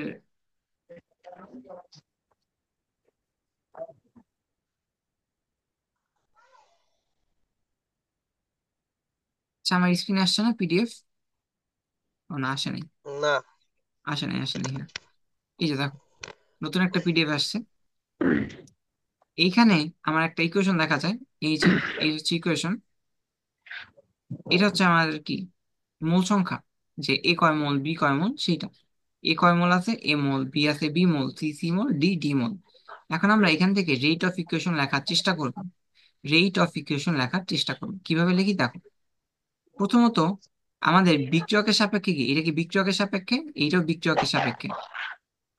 একটু ভালোভাবে খেয়াল করো, তোমরা কতটুকু পারো কিনা আমি জানি না, তাই হচ্ছে এরকম জিরো থেকে পড়াই দিছি।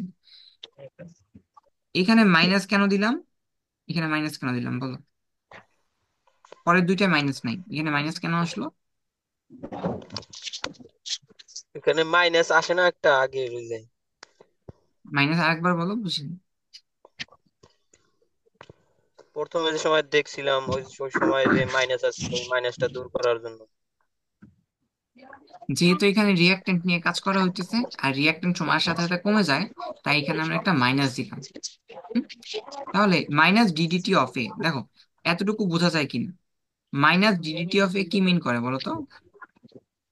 আচ্ছা, তোমরা আমার এই সহজ কথাটা বলো, ডিডিটি এই কথাটা কি মিন করে? D dt, d dt d dx of something, এখানে ডি বক্সের মধ্যে যা কিছু থাক, ডিডিটি কি মিন করে? By dx. ক্ষুদ্র সময়ের সাপেক্ষে অন্তরীকরণ। হ্যাঁ, ক্ষুদ্র সময়ের সাপেক্ষে অন্তরীকরণ।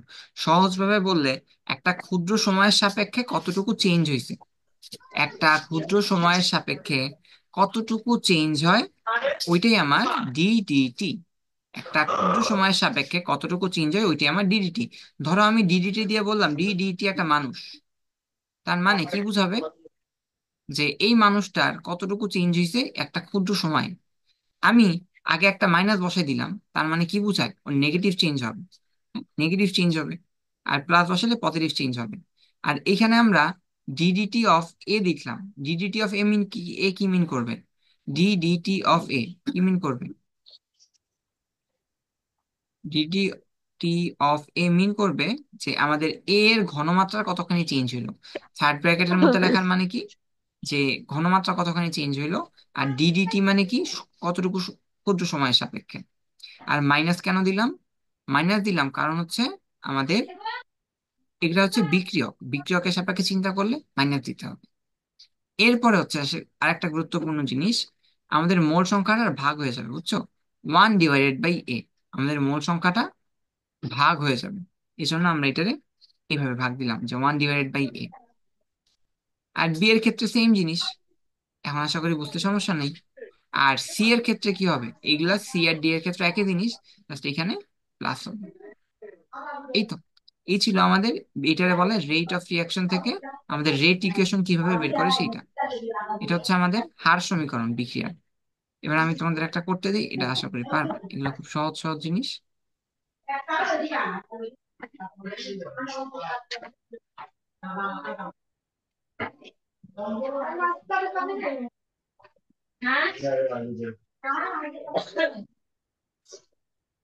হুম, এইটার জন্য আর কি লিখতে পারবো বলো?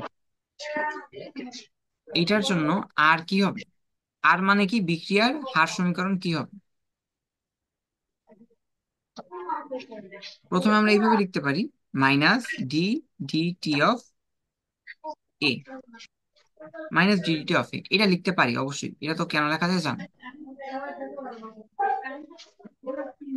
মাইনাস ডি ডিটি অফ এ, এরপরে কি লেখা আছে? এটা কি লেখা ইন্টু ঠিক আছে এর রেসপেক্টে?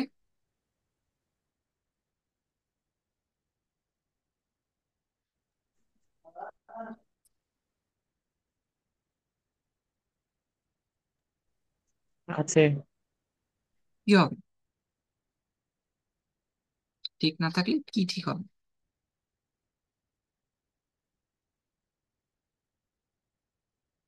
স্কোয়ার, স্কোয়ার হবে না। আমরা বিক্রিয়ার হারের যে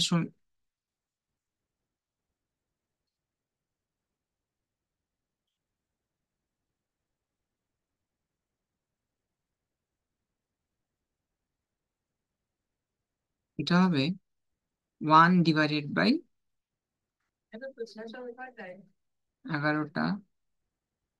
1/2,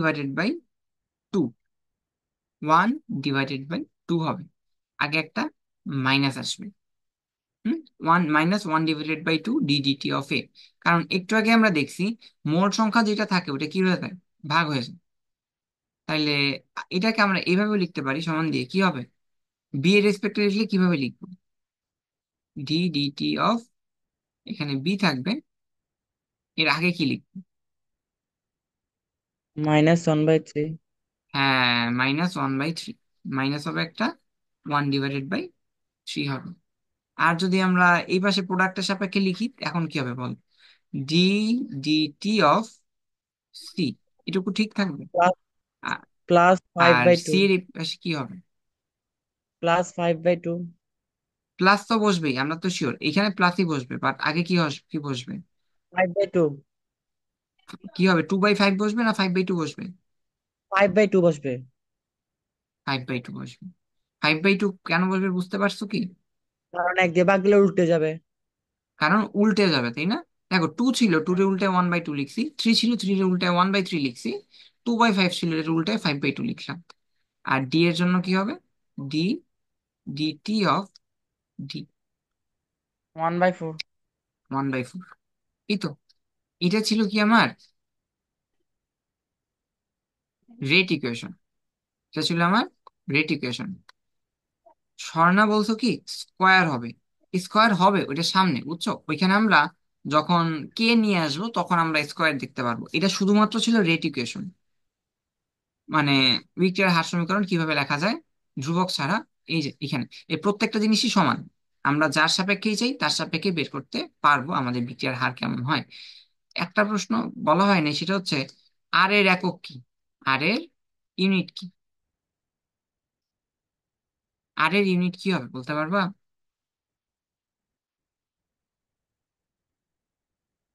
আর এর ইউনিট কি হবে?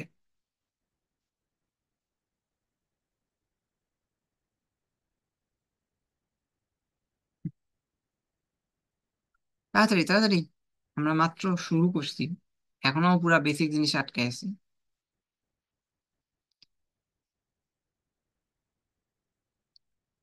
আমরা কি বলছি, del C by del T, এটা হচ্ছে আমাদের আর। মোল তাহলে আর ইউনিট কি হবে, মোল ডেল সি মানে কি? মোল পার লিটার পার সেকেন্ড।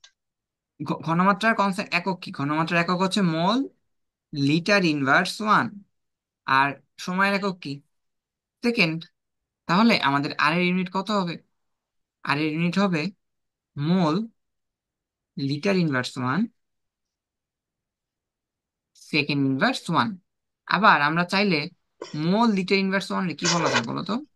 মোল লিটার ইনভার্স ওয়ানকে একবারে কি বলা যায়? পিসিএম। মোলারিটি। মোল লিটার ইনভার্স ওয়ানকে একবারে বলা যায় মোলারিটি, যেটাকে আমরা ক্যাপিটাল এম দিয়ে লিখি। তাহলে এটাকে এইভাবে লেখা যায় যে এম এস ইনভার্স ওয়ান। এই তো। তার মানে এইভাবে এটা ছিল আমাদের আর এর ইউনিট। আমরা এইভাবে রেট ইকুয়েশন বের করতে পারি। অনেকক্ষণ পর এটা মনে হয় কি সুষমা বোধহয় জয়েন দিচ্ছি ভিভো। আমরা সামনে আগাই। হ্যাঁ, আমরা গড় বিক্রিয়ার হার, এভারেজ আর হচ্ছে কিভাবে ইনস্ট্যান্ট বের করে দেখলাম। দেখো আমাদের মাত্র যেটা করলাম এটি পরীক্ষা আসছে যে হার ধ্রুবক কি, বিক্রিয়ার হারের একক কি, এটা পারবো। তারপরে এর এই যে 3 নাম্বার বলতে যে কোনটি বিক্রিয়ার হার নির্দেশ করে, এটাও পারবো। এরপরে 1 নাম্বারটা খেয়াল করো, এত বিক্রিয়াটিতে এর প্রাথমিক ঘনমাত্রা এত থেকে এত এবং বিক্রিয়া শুরু হওয়ার 5 মিনিট পরে এর ঘনমাত্রা হ্রাস পেয়ে এত হলে গড় বিক্রিয়ার হার কত। এখানে তোমরা এগুলা নিজেরা ক্যালকুলেশন করলে পারবা, কনসেপ্ট যেটুকু দেওয়া হয়েছে তাতে পারবা। সমস্যা হবে এখানে, সময় মিনিটে দেওয়া আছে, আমরা টাইম কিসে নিতে হবে সবসময়? আমাদের এই মেথডের ক্ষেত্রে টাইম নিতে হবে সেকেন্ডে। এটা মাথায় রাখবে, টাইম সেকেন্ডে নেওয়া লাগবে। আর নাইলে এখানে যা কিছু আছে এগুলো একটাও তোমাদের না পারার মতো না। এই তো।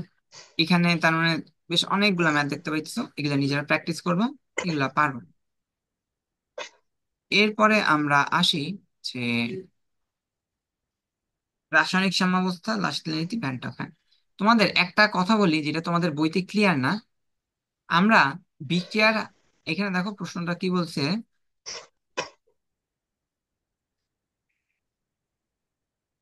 প্রশ্নটা খেয়াল করো, কোনটি বিক্রিয়ার হার নির্দেশ করে, খেয়াল করছো? ভালো করে খেয়াল করো, এটা খুবই গুরুত্বপূর্ণ কথা বলবো যেটা বইতে ক্লিয়ার না। নিচের কোনটি বিক্রিয়ার হার নির্দেশ করে? বিক্রিয়ার হার, বারবার বলতেছি, খেয়াল করো, বিক্রিয়ার হার।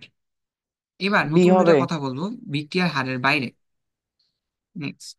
হ্যাঁ দেখো, বিক্রিয়ার হার ছাড়া আমরা আসলে আরো কয়েকটা জিনিস পড়তে পারি এখানে চাইলে। একটা হচ্ছে আমাদের রেট অফ রিয়াকশন, যেটা আমরা বলতেছি বিক্রিয়ার হার। আর একটা হইতে পারে রেট অফ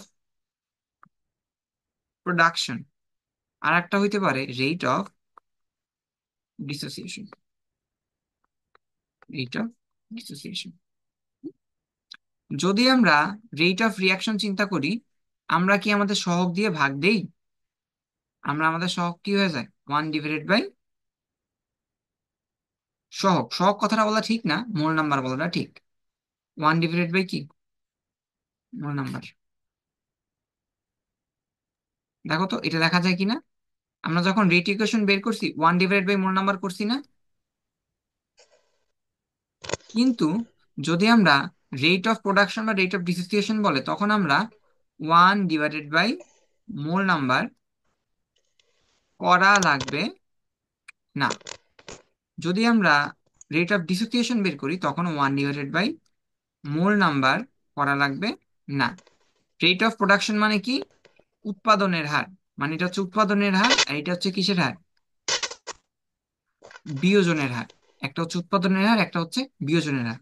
তোমরা যদি প্র্যাকটিস দেখতে চাও, প্র্যাকটিস এখানে দেখতে পারো। দেখো আমরা এখানে একটা রিয়াকশন দেখছি, এখান থেকে আমরা যদি বলি রেট অফ ডিসোসিয়েশন কত হবে, খেয়াল করো কিভাবে লেখা হয়েছে। রেট অফ ডিসোসিয়েশন কিভাবে লেখা হয়েছে একটু খেয়াল করো। দেখো তোমাদের স্ক্রিনে আশা করি পুরোটা আসছে। আমরা প্রথমত এই যে উপরের এটা কিভাবে লিখছি, এই যে আমাদের মার্ক করা, এই যে আমি সবুজ মার্ক করে দিলাম, এই ক্ষেত্রে এটা কিভাবে লিখছি খেয়াল করো। আর এই ক্ষেত্রে আমাদের এই ইকুয়েশনটা কেমন হয়েছে খেয়াল করো, পার্থক্যটা কই তাই বলো।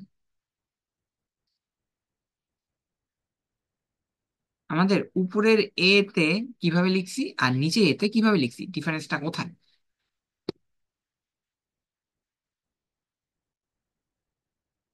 হুম। সহগ তো লিখা হয়নি। বুঝি নাই। সহগ সহগ। সহগ, হ্যাঁ, মানে মোল নাম্বারটা দিয়ে এক জায়গায় ভাগ দিছি, মোল নাম্বার দিয়ে এক জায়গায় ভাগ দিই নেই। পরীক্ষার হুম। প্রশ্নে ভালোভাবে খেয়াল করবা, বিক্রিয়ার হার চাইছে নাকি বিয়োজনের হার চাইছে নাকি উৎপাদনের হার চাইছে? দেখো, আমরা যখন রেট অফ প্রোডাকশন লিখলাম তখনও কি করছি, কোনো কিছু দিয়ে ভাগ দেই নাই। হ্যাঁ, কোনো কিছু দিয়ে ভাগ দেয়নি।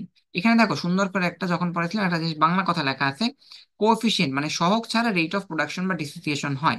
আর কোএফিসিয়েন্ট মানে সহগ দিলে কি হবে, রেট অফ রিয়াকশন। এই কথাটা মাথায় রাখা।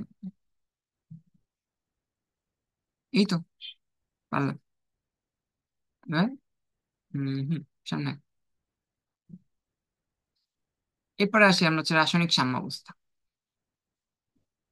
রাসায়নিক সাম্যাবস্থা, রাসায়নিক সাম্যাবস্থায় আসলে আমার প্রশ্ন হচ্ছে, একটা বিক্রিয়া, ধরো আমি কন্ডিশন দেখাই তিনটা, এ, বি, যে কোনো সময়, যে কোনো সময় ধরো এই বিক্রিয়াটা একবার আছে ধরো 40%, এটা আছে 60%। এটা হচ্ছে একটা কেস। এই যে আর একটা কেস, ডিফারেন্ট কেস, একই রিয়াকশন ভিন্ন ভিন্ন জায়গায়, এরকম এরকম। একটা ধরো এরকম। আমারে বলো কেস 1 2 3 কোন রিয়াকশনটা সাম্যাবস্থায় আছে?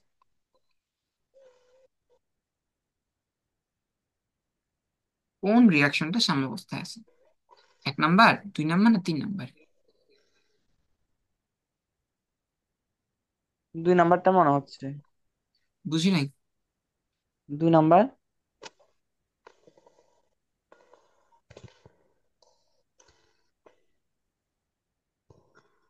তাড়াতাড়ি বলো, বুঝছো?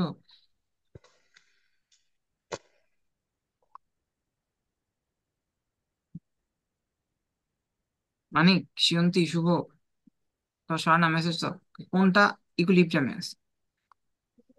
1 নাম্বারটা ইকুইলিব্রিয়ামে আছে। কেন? আচ্ছা বলছো, ঠিক আছে, 1 নাম্বারও চয়েস করছে, 1 নাম্বার। স্বর্ণা বললো 1 নাম্বারটা ইকুইলিব্রিয়ামে আছে।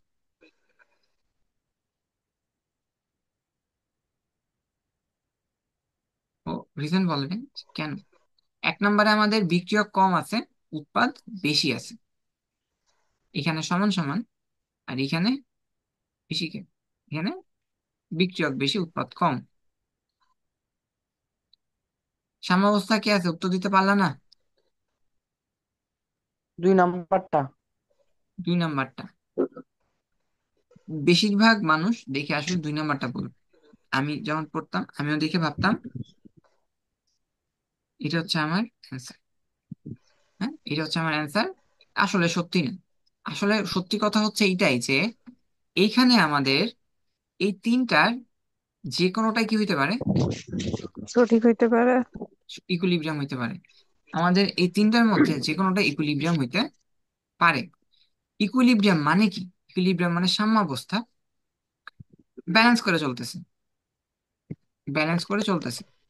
প্রথম কেজে দেখো আমাদের কে বেশি হয়েছে, প্রথম কেজে আমাদের প্রোডাক্ট বেশি, দ্বিতীয় ক্ষেত্রে দুইজনই সমান, আর এই ক্ষেত্রে বিক্রিয়ক বেশি। এইভাবে চিন্তা করতে পারো যে আমাদের ধরো কারো ইনকাম মাসে ধরো 10,000, কারো ইনকাম 1 লাখ, কারো ইনকাম 1 লাখ, কেউ 1 লাখ 10 লাখ ইনকাম করে মাসে। এখন স্টেবিলিটি মানে কি বোঝায়? কারো 10,000, কারো 1 লাখ, কারো এক 10 লাখ।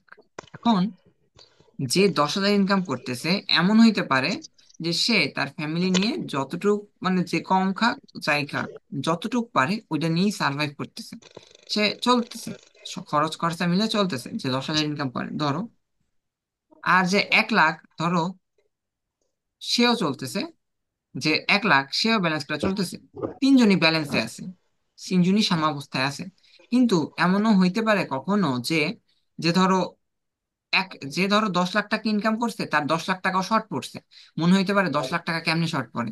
ধরো ওনার ধরো ক্যান্সার হয়েছে, বা হচ্ছে ওনার কঠিন কোনো ব্যাধি হয়েছে যেটা ট্রিটমেন্টে ডেইলি লাখ লাখ টাকা যায়, তখন তার কাছে কিন্তু এই 10 লক্ষ টাকা শর্ট পড়বে। বা ধরো যে 1 লাখ টাকা ইনকাম করতেছে, তার ধরো বাসা ভাড়া অনেক, বা ধরো তার ফ্যামিলি থেকে অসুস্থ, বা ধরো অনেক দেনা, তখন দেখা যাবে 1 লাখ টাকাও তার জন্য সাফিসিয়েন্ট না। আবার ধরো 10,000 টাকা যে কামায়, তারও সমস্যা থাকতে পারে। আবার ধরো তার কোনো দেনা আছে না, নাই, নিজের ঘর বাড়ি আছে, 10,000 টাকা দিয়ে হয়ে যেতেছে। এর মানে হচ্ছে কে কখন ইকুইলিব্রিয়ামে থাকবে এটা কি আসলে কোনো একটা সার্টেন সংখ্যার উপর ডিপেন্ড করে, নাকি না কন্ডিশনের উপর ডিপেন্ড করে তার?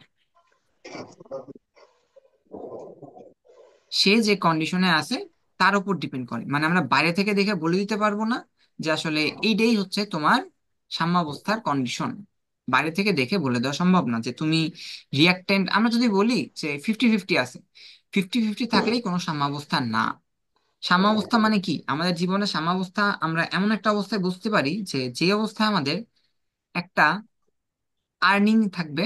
ধরো আমরা একটা সার্টেন অ্যামাউন্টের টাকা ইনকাম করতেছি, খরচও করব, আর এই ইনকাম আর খরচের মধ্যে একটা সামঞ্জস্য থাকবে যার জন্য আমার অতিরিক্ত কোনো টেনশন করা লাগবে না। এটি হচ্ছে সাম্যাবস্থা। তার মানে আমার নিজের ওইভাবে চেঞ্জ করা লাগবে না। আম, কিন্তু আমি ঠিকভাবে পার করতে পারবো আমার দিন, সেটা হচ্ছে আমার সাম্যাবস্থা। এই ক্ষেত্রে তার মানে যে কোনোটাই সাম্যাবস্থা হইতে পারে, কন্ডিশনের উপর ডিপেন্ড করে। আমরা উম এবার নতুন একটা রিয়াকশন চিন্তা করি। এই ধরো এইভাবে, এটা হচ্ছে একই রিয়াকশন বিভিন্ন টাইম, ধরো t = 0, 1, 2, 3, আর এটা হচ্ছে ইনফাইনাইট। ধরো এটা ছিল, প্রথমে এটা ছিল 100%, এটা ছিল 0%, একটু পরে এটা হবে কত, ধরো 80%, এটা হবে 20%, একটু আবার এটা ধরো 50%, 50%, এটা হবে হচ্ছে 60, এটা হবে ধরো 40, এটা হবে ধরো 60। এখন এটা 40, এটা 60।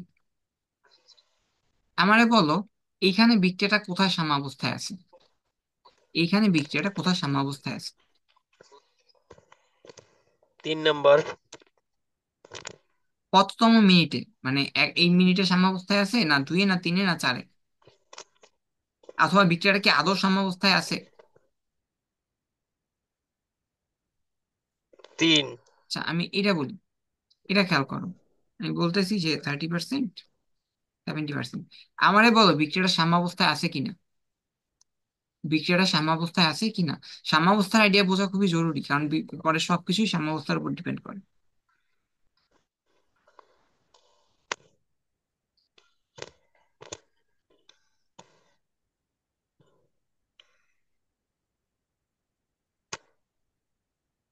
সাম্য অবস্থায় আছে।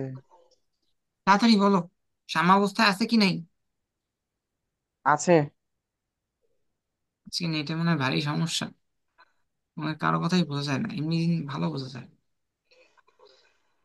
আছে দাদা। এইটা সাম্যাবস্থায় নাই, এটা সাম্যাবস্থায় নাই। কেন নাই? আমি তোমার একটু আগে বলছি সাম্যাবস্থা মানে আমার নিজের চেঞ্জ করা লাগবে না। এখানে দেখো, প্রত্যেকটা মুহূর্তের ঘনমাত্রা কি হয়, প্রত্যেকটা মুহূর্তের ঘনমাত্রা কি হচ্ছে, চেঞ্জ হচ্ছে। প্রত্যেকটা মুহূর্তের ঘনমাত্রা চেঞ্জ হচ্ছে, এজন্য এটা সাম্যাবস্থায় নাই।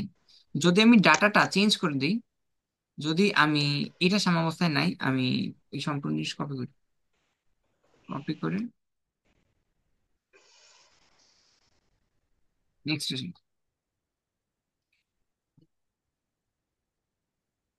1 মিনিট।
এই স্ক্রিন আটকে জানে বুঝছো, আমি আটকে গেছিলাম, আসলে আমার ফোন আসছিল।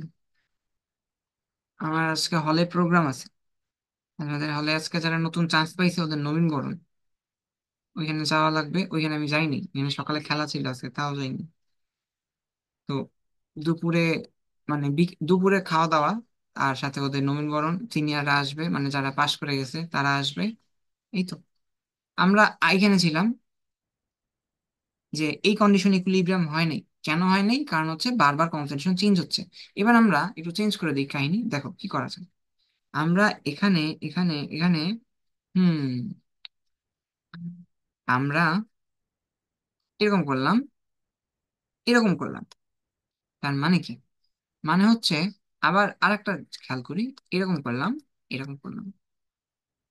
হ্যাঁ, এটা কি মিন করে? মিন করে হচ্ছে, দেখো, সময় যায় সময় যায় সময় যায়, কিন্তু আমার কনসেন্ট্রেশন চেঞ্জ হয় না। সময় যাচ্ছে যতই, আমি যদি ইনফাইনাইট সময় পর্যন্ত যাই, আমার যা ছিল তাই আছে। তার মানে আমি কোন পয়েন্টে সাম্যাবস্থা অর্জন করছি বলো আগে? এটা কি ইকুইলিব্রিয়ামে আছে? হ্যাঁ, এটা অবশ্যই ইকুইলিব্রিয়ামে আছে। আমি কোন পয়েন্টে সাম্যাবস্থা অর্জন করছি? 2 নাম্বার পয়েন্টে, না 3 নাম্বার পয়েন্টে, বা 2 মিনিটে না 3 মিনিটে সাম্যাবস্থা অর্জন করছি? আমরা এটা তাই বলো। 3 নম্বর। এক্স্যাক্টলি 3 নাম্বার পয়েন্টে সাম্যাবস্থা অর্জন করছি। এই যে এটা হচ্ছে আমার সাম্যাবস্থা শুরু, এরপর থেকে আমি সাম্যাবস্থায় আছি। তাহলে সাম্যাবস্থা কি মিন করে এটা একটু ভালো করে ফিল করো। যেই মোমেন্ট থেকে আমার ঘনমাত্রা আর চেঞ্জ হবে না, যেই মুহূর্ত থেকে আমার ঘনমাত্রা আর চেঞ্জ হবে না, ওই মুহূর্ত থেকে আমি বুঝবো আমি সাম্যাবস্থায় আছি। হুম? মানে আরো সহজভাবে বললে, আমি মাসে ধরো 1,000 টাকা ইনকাম করি, প্রত্যেক মাসে আমি 600 টাকা খরচ করি, তার মানে প্রত্যেক মাসে আমার জমা 400 টাকা।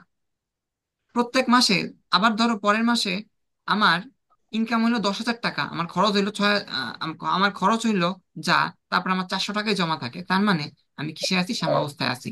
তার মানে আমার ঘনমাত্রা চেঞ্জ হইতেছে না। আমার প্রত্যেক মাসে ইনকাম যাই হোক আর খরচ যাই হোক, আমার সেই জমা হয় 400 টাকা। তার মানে আমার ঘনমাত্রা একই রকম আছে। যেই মোমেন্ট থেকে আমার ঘনমাত্রা চেঞ্জ হবে না, ওই মোমেন্ট থেকে বলবো আমি সাম্যাবস্থায় আছি। ঘনমাত্রা মানে কখনোই, মানে সাম্যাবস্থা মানে কখনোই এইটা না যে আমার সমান সমান হইতে হবে। সাম্যাবস্থা মিন্স সমান সমান না, সাম্যাবস্থা মিন্স ব্যালেন্স। ব্যালেন্স কম বেশি করে হইতে পারে। এইখানে দেখো আমাদের ইনফাইনাইট সময় পর্যন্ত, মানে অনন্ত সময় পর্যন্ত এই সাম্যাবস্থার কনসেন্ট্রেশন আর চেঞ্জ হইতেছে না, এই জন্য এটা সাম্যাবস্থায় আছে। এবার আর একটা কেস চিন্তা করি। ধরো এটা এখন অন্যভাবে ভাবা যায়।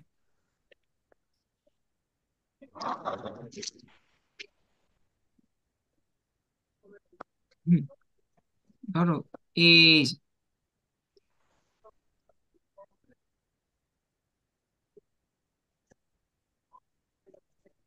হ্যাঁ, এবার তুমি খেয়াল করো যে 50-50 আছে দুইটাই। এখন এখানেও 50, এখানেও 50, এমনকি তারপরে সব সেম।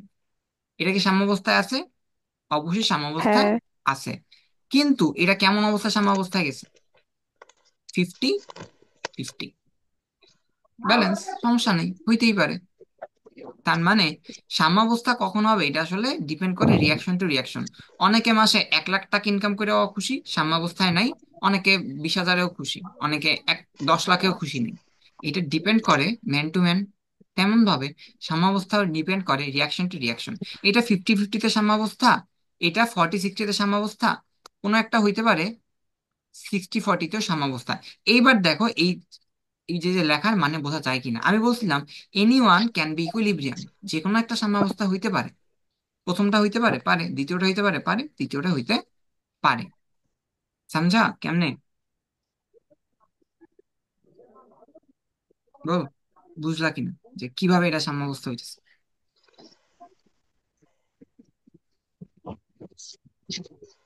যে যে কোনো একটাই আমাদের সাম্যাবস্থা হইতে পারে। সাম্যাবস্থা মানে কি তাইলে এক কথায় বলো, সাম্যাবস্থা দিয়ে আমরা কি বুঝি? No sense. এক বাক্যে বলো সাম্যাবস্থা কি? No sense. No change. No change কোথায়? নো চেঞ্জ ঠিক আছে, কোথায় নো চেঞ্জ? রিয়াক্টেন্টের কনসেন্ট্রেশন আর প্রোডাক্টের কনসেন্ট্রেশনে নো চেঞ্জ। এটাই হচ্ছে আমাদের সাম্যাবস্থা। এই পিডিএফ এ মোটামুটি সব সুন্দর মতো নোট করে দেওয়া আছে।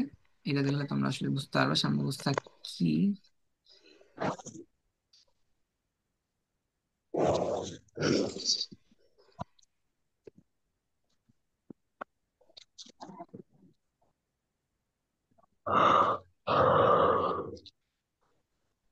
হুম, এই যে দেখো, এবার আমরা গ্রাফটা একটু খেয়াল করো। সাম্যাবস্থার গ্রাফ জরুরি, সাম্যাবস্থার গ্রাফ জরুরি।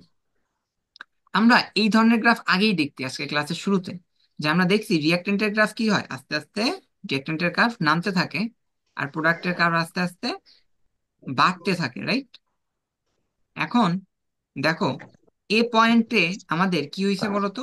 এই এ পয়েন্টটা মানে কি? এ পয়েন্টে আমাদের ভালোভাবে খেয়াল করো, রিয়াক্টেন্টও 50%, প্রোডাক্টও 50%, কিন্তু এটা এখনো সাম্যাবস্থায় পৌঁছায় নাই। কেন পৌঁছায় নাই? কারণ এরপরে দেখো, তারপরে আবার রিয়াক্টেন্ট কি চেঞ্জ আস্তে হয়ে আস্তে গেছে। বাড়ছে, সরি প্রোডাক্ট আস্তে আস্তে বাড়ছে আর রিয়াক্টেন্ট আস্তে আস্তে কমছে। বাট এই পয়েন্টে একটা খাড়া দাগ টানছি আমরা লম্বা। এইখানে বি পয়েন্টে আসার পরে দেখো কনসেন্ট্রেশন আর চেঞ্জ হয় না, একই রকম থাকে, এই যে কিরকম থাকে, এটা আবার চেঞ্জ হয় না। তার মানে আমরা বি পয়েন্ট থেকে সাম্যাবস্থায় পৌঁছেছি। আরো খেয়াল করো, এটা আমাদের, এটা হচ্ছে প্রোডাক্টের লাইন আর এটা হচ্ছে রিয়াক্টেন্টের লাইন। উপরে কে আছে, রিয়াক্টেন্ট না প্রোডাক্ট? উপরে আছে প্রোডাক্ট। প্রোডাক্ট। তার মানে এখানে আমাদের প্রোডাক্ট কি আছে, বেশি আছে। কখন প্রোডাক্ট বেশি আছে? সাম্যাবস্থায় প্রোডাক্ট বেশি আছে। বেশি। তার মানে এক্ষেত্রে আমাদের প্রোডাক্ট হবে 50%-এর বেশি। ধরো এটা এমন কেস, প্রোডাক্ট হচ্ছে 60% আর রিয়াক্টেন্ট হচ্ছে 40%, আর এটা সাম্যাবস্থায় আছে। এই গ্রাফটা দেখো এবার, এই গ্রাফটা খেয়াল করো, দেখো দুইজনই সমান সমান মিলছে, এরপরে আর কোনো চেঞ্জ নাই। তার মানে এটাকে আমরা কি বলতে পারি? 50-50। 50-50, ভেরি গুড, এটা আমরা বলতে 50-50, দুজনই 50%। আর এইখানে আমাদের উপরে আছে আর, তার মানে আর এর বেশি, পি এর কম, তার মানে এটা বলতে পারি আমরা 60-40। 60-40।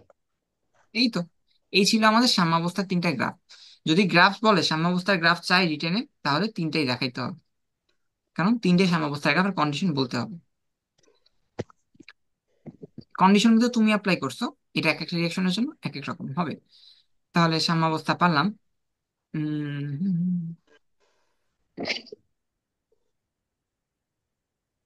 এই যে এখানে আমরা সাম্যাবস্থার ই পারছি। ও, এখানে দুটা কথা ছিল, সমসত্ব সাম্যাবস্থা, অসমসত্ব সাম্যাবস্থা, এই দুটো জিনিস মনে হয় পারো। সমসত্ব মানে কি? সমসত্ব সাম্যাবস্থা মানে সবগুলা বিক্রিয়ক আর উৎপাদ একই দশায় থাকবে। দেখো এখানে এক্সাম্পল দেখাইছে, সবকিছু গ্যাস, তার মানে এটা গ্যাসে। সমসত্ব সাম্যাবস্থা। আর অসমসত্ব মানে যে কোনো একজন ডিফারেন্ট হবে, এখানে দুইটা সলিড একটা গ্যাস, যে কোনো একজন ডিফারেন্ট হইলে সেটা অসমসত্ব সাম্যাবস্থা। আয়নিক সাম্যাবস্থা এগুলো তোমাদের লাগবে না। সাম্যাবস্থার শর্ত, এই শর্ত থেকে আসে। হ্যাঁ, শর্ত কি? সাম্যের স্থায়িত্ব। তার মানে সাম্যাবস্থা যে আমরা পৌঁছাবো এটা স্থায়ী হবে, উভয় দিক থেকে সুগম্যতা। আচ্ছা, এবার প্রশ্ন হচ্ছে সাম্যাবস্থা কি স্থিতিশীল না সচল? সাম্যাবস্থা কি স্থিতিশীল না সচল। সচল? স্থিতিশীল সচল দুইটাই তো উম, হইতে উম, উম, পারে। উম, আমি স্থিতিশীল আর সচল বলতে বুঝাইছি সাম্যাবস্থা কি মুভেবল, মানে এটা, এটার মধ্যে কি বিক্রিয়া এখনো হয় নাকি বিক্রিয়া থেমে গেছে সেইটা? বিক্রিয়া হয়।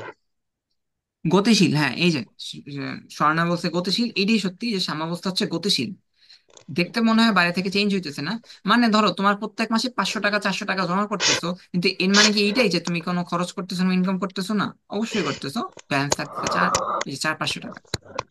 উভয় দিক থেকে সুগমতা মানে হচ্ছে সাম্যাবস্থা তুমি বাম থেকে ডানেও যাইতে পারো, ডান থেকে বামেও যাইতে পারো, তুমি যেই দিক থেকেই চাও সাম্যাবস্থায় পৌঁছানো সম্ভব। বিক্রিয়ার অসম্পূর্ণতা, এটার মানে কি? এটা খুবই গুরুত্বপূর্ণ একটা জিনিস। এ থেকে বি আর এ বি, এই দুইটা রিয়াকশন টাইপের পার্থক্য কি বলতে পারবা? এ বি প্রথমটা আর নিচের এ বির পার্থক্য কি? বেসিক একটা পার্থক্য প্রথমটাতে আছে। এ থেকে বি হবে কিন্তু বি থেকে এ হবে না। প্রথমটা কি বিক্রিয়া, দ্বিতীয়টা কি বিক্রিয়া? প্রথমটা একমুখী, দ্বিতীয়টা ভেরি দ্বিমুখী, গুড। উভয়মুখী। প্রথমটা একমুখী বিক্রিয়া, এটা থেকে কি কখনো সাম্যাবস্থায় পৌঁছানো সম্ভব? না। প্রথম বিক্রিয়া থেকে কি কখনো সাম্যাবস্থায় পৌঁছানো সম্ভব? না। নো, কারণ হচ্ছে এটা দুই দিক থেকে আসার সুযোগই নেই। পারলে শুধুমাত্র উভমুখী বিক্রিয়ায় সাম্যাবস্থায় পৌঁছানো সম্ভব। এবং বিক্রিয়ার অসম্পূর্ণতা মানে হচ্ছে আমাদের রিয়াক্ট্যান্ট কখনোই 100% প্রোডাক্ট হবে না। প্রভাবকের ভূমিকাহীনতা মানে হচ্ছে তোমার এখানে প্রভাবক দিলেও এটা চেঞ্জ হবে না, উভমুখিতা মানে বুঝলাম। এই পাঁচটা বেসিক জরুরি, এগুলো তোমাদের বইতে এইভাবে নাই, বুঝছো? এগুলো তোমাদের লাস্টেরটা খেয়াল করতে পারো, নিষ্ক্রিয় পদার্থের প্রয়োগ। নিষ্ক্রিয় পদার্থ দিলেও তোমার বিক্রিয়ার সাম্যাবস্থা চেঞ্জ হবে না। এই গ্রাফ আমরা পারি। এবার আমাদের আজকে লাস্ট টপিক, লা শাতেলিয়ের নীতি। এটা বলে ছুটি। লা শাতেলিয়ের নীতি, এটা থেকে তো অবশ্যই অবশ্যই প্রশ্ন আসবে। খুবই সহজ জিনিস, খেয়াল করো। লা শাতেলিয়ের নীতি আমরা কয়টা ইম্প্যাক্ট করি বলো তো? কয়টা ইম্প্যাক্ট করি? লা শাতেলিয়ের নীতি মুখস্থ করবে, বুঝছো? লা শাতেলিয়ের নীতিতে আমরা কি কি পড়ি? তাপমাত্রা, চাপ, আর কি? ঘনমাত্রা। ঘনমাত্রা। তাপমাত্রা, চাপ, আর ঘনমাত্রা।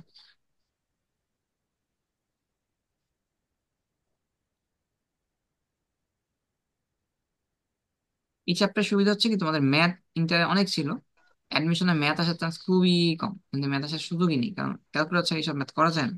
ম্যাথ আসবে ওইগুলাই যেগুলো তোমাদের জন্য ছোট ছোট সহজ।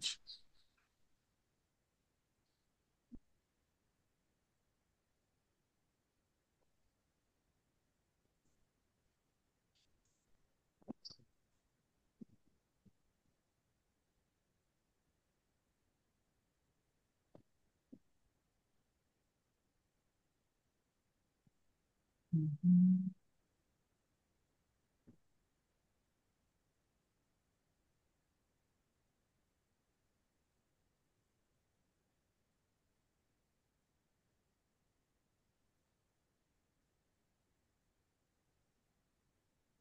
হুম, এই তো লাসাতে প্রিন্সিপাল পাইছি। দেখো, effect of change in concentration, মানে কনসেন্ট্রেশনের সাথে ঘনমাত্রা, লাসাতিলের নীতির সম্পর্ক কেমন? আমি যদি বি বাড়াই, বি হচ্ছে আমাদের প্রোডাক্ট, বি যদি বাড়াই, তখন আমার রিয়াকশন কি করতে যাবে, সিস্টেম কি করতে যাবে, বিক্রিয়া কে কারে বাড়াইতে যাবে? এ কে বাড়াইতে যাবে। বি বাড়াইলে পরে এ কমে যাবে। বি বাড়ানো মানে কি, এ কমে গেছে অলরেডি, তখন টার্গেট কি থাকবে? এ কেও বাড়ানো। তখন বিক্রিয়া কোন দিকে ঠেলা দিবে? তখন বিক্রিয়া বাম দিকে শিফট করবে বা বাম দিকে ঠেলা দিবে। তার মানে ব্যাকওয়ার্ড ডিরেকশন দেখতে পারবো। যদি আমি বি বাড়াই তাহলে কি হবে? বি বাড়াইলে পরে আমার বিক্রিয়া বাম দিকে ঠেলা দিবে, রাইট? কারণ হচ্ছে বি বেড়ে গেছে, আমার এখন বি কমাইতে হবে, এ বাড়াইতে হবে। আর যদি আমি বাম দিকে এ বাড়াই, তখন আমার টার্গেট থাকবে কি? এ কমানো। এ বাড়াইলে পরে টার্গেট থাকবে এ কমানো, বি বাড়ানো, তখন আমার বিক্রিয়া ডান দিকে ঠেলা দিবে। দেখো, ঘনমাত্রা খুবই সহজ জিনিস, এটা বুঝছো কি বুঝো নি বলো? আর তাপমাত্রা যে, একবার। আরেকবার বলতেছি, দেখো আচ্ছা, ভালো মতো বলি আরো। আমি এ বাড়াইছি, এ বাড়াইলে পরে এইভাবে খেয়াল করলে তাহলে আর ঝামেলা হবে না। টার্গেট কি থাকবে? আমার এ বাড়াইছি, টার্গেট কি থাকবে বলো তো?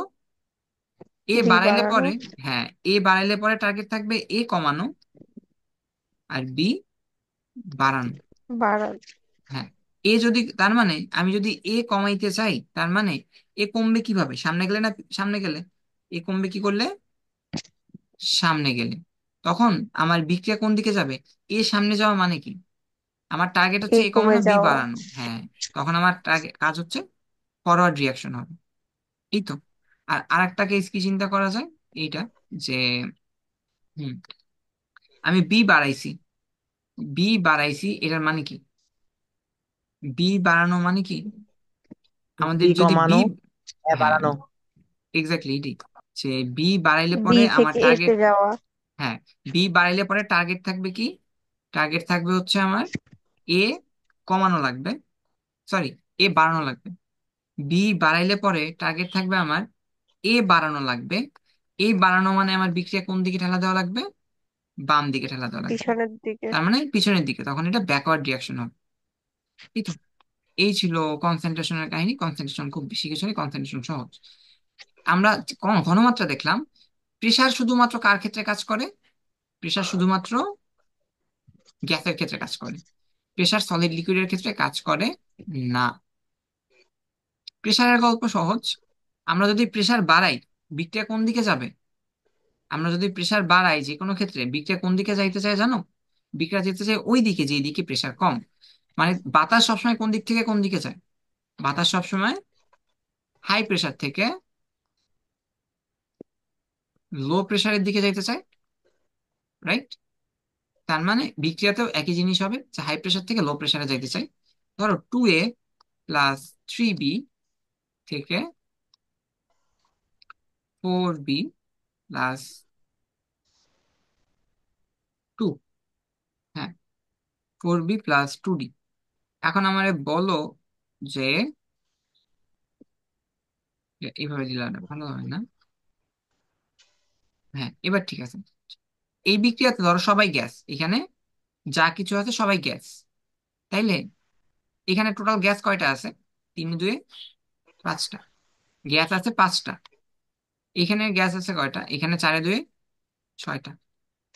তার মানে আমরা প্রথমে এইভাবে লিখবো যে কোন পাশে কয়টা গ্যাস আছে, এই পাশে 5টা, এই পাশে 6টা। তাহলে এখানে হাই প্রেশার কোনটা তাই বল। এখানে হাই প্রেশার কোনটা আছে? এখানে সিক্স। হাই প্রেশার কোনটা আছে? এখানে 6টা গ্যাস, এখানে 5টা গ্যাস। তাহলে যেহেতু 6টা এখানে, তার মানে এটা হচ্ছে হাই আর এটা হচ্ছে লো। শেষ কাজ, এইটুকু পারলেই হবে। আর এরপরের জিনিস তোমরা এমনিই পারবা। কিভাবে বলবো? প্রেশার আমি বাড়াইলাম, প্রেশার বাড়াইছি, টার্গেট কি? সবসময় বেশি চিন্তা কর, প্রেশার বাড়াইছি, টার্গেট কি? প্রেশার। মানো। তার মানে আমি প্রেশার কমানো মানে আমি কোন দিকে যাইতে চাই? লো। তার মানে আমি কোন দিকে যাব? বামে না ডানে?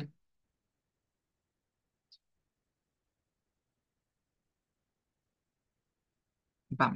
বুঝছো কাহিনী? আমি প্রেশার বাড়াইছি, আমার টার্গেট কি? প্রেশার কমানো। আমি দেখতেছি কোন দিকে গেলে প্রেশার কমে, বাম দিকে গেলে প্রেশার কমে, তাই আমি বামে যাব। তার মানে প্রেশার যদি বাড়াই আমার টার্গেট থাকবে লোতে যাওয়া। আর পরের বার উল্টা চিন্তা করি, প্রেশার আমি কমাইছি, টার্গেট কি আমার? হাইতে যাওয়া। তখন আমার রিয়াকশন কই যাবে? ডানে যাবে। এই রিয়াকশনের জন্য আমরা সত্যি এটা। পরের রিয়াকশনটা উল্টা ভাবে চিন্তা করি, এবার এটা তোমরা উত্তর দাও যে ধরো এ, এখানে ধরো 5টা, 3টা গ্যাস আছে, আর এখানে ধরো একটা গ্যাস আছে। তার মানে আমি যদি প্রেসার কমাই, বিক্রিয়া কোন দিকে যাবে? প্রেসার কমাইলে বিক্রিয়া কি হবে বলো এবার? প্রেসার কমাইলে বিক্রিয়া কি ডানে যাবে না বামে যাবে? Right or left? Right or left কোনটা হবে বিক্রিয়া? ডানে। ডানে যাবে। ডানে যাবে। এটা হচ্ছে আমাদের হাই, এটা হচ্ছে আমাদের লো। প্রেসার কমাইছি, টার্গেট কি? টার্গেট হচ্ছে প্রেসার বাড়ানো। প্রেসার বাড়াইতে গেলে ও ডানে কি হইলো? যাবে। তোমরা কি বললা? প্রেশার বাড়ালে ডানে যাবে, প্রেশার কমাইলে বামে যাবে। হ্যাঁ, উল্টা বলছো না? প্রেসার কমাইলে আমাদের টার্গেট থাকবে কোন দিকে যাওয়া? বাড়ানো। তার মানে তখন এটা লেফটে যাবে, তাই না? দেখো ঠিক আছে কিনা হুম। আমি যেটা লিখছি। আর প্রেসার বাড়াইলে পরে টার্গেট কি হবে? প্রেসার বাড়াইলে পরে আমাদের টার্গেট হবে প্রেসার কমানো। টার্গেট থাকবে তখন প্রেসার কমানো। আর তখন আমরা প্রেসার কমাইতে যাবো কোন দিকে? ডান দিকে। তখন আমরা রাইটে। রাইটে যাব। এর পরবর্তী হচ্ছে, যদি সমান সমান থাকে, এই পাশেও 2টা গ্যাস, এই পাশেও 2টা গ্যাস, তখন তখন প্রেসার বাড়াইলে কি হবে, কমাইলে কি হবে? এই পাশেও 2টা গ্যাস, এই পাশেও 2টা গ্যাস, তখন চাপের প্রভাব থাকবে না। এই তো very good. No effect. No effect of pressure. No effect of pressure. এই তো পারলা। এরপরে আরেকটা দেখো। এ এ- আ, আ, আ, আ,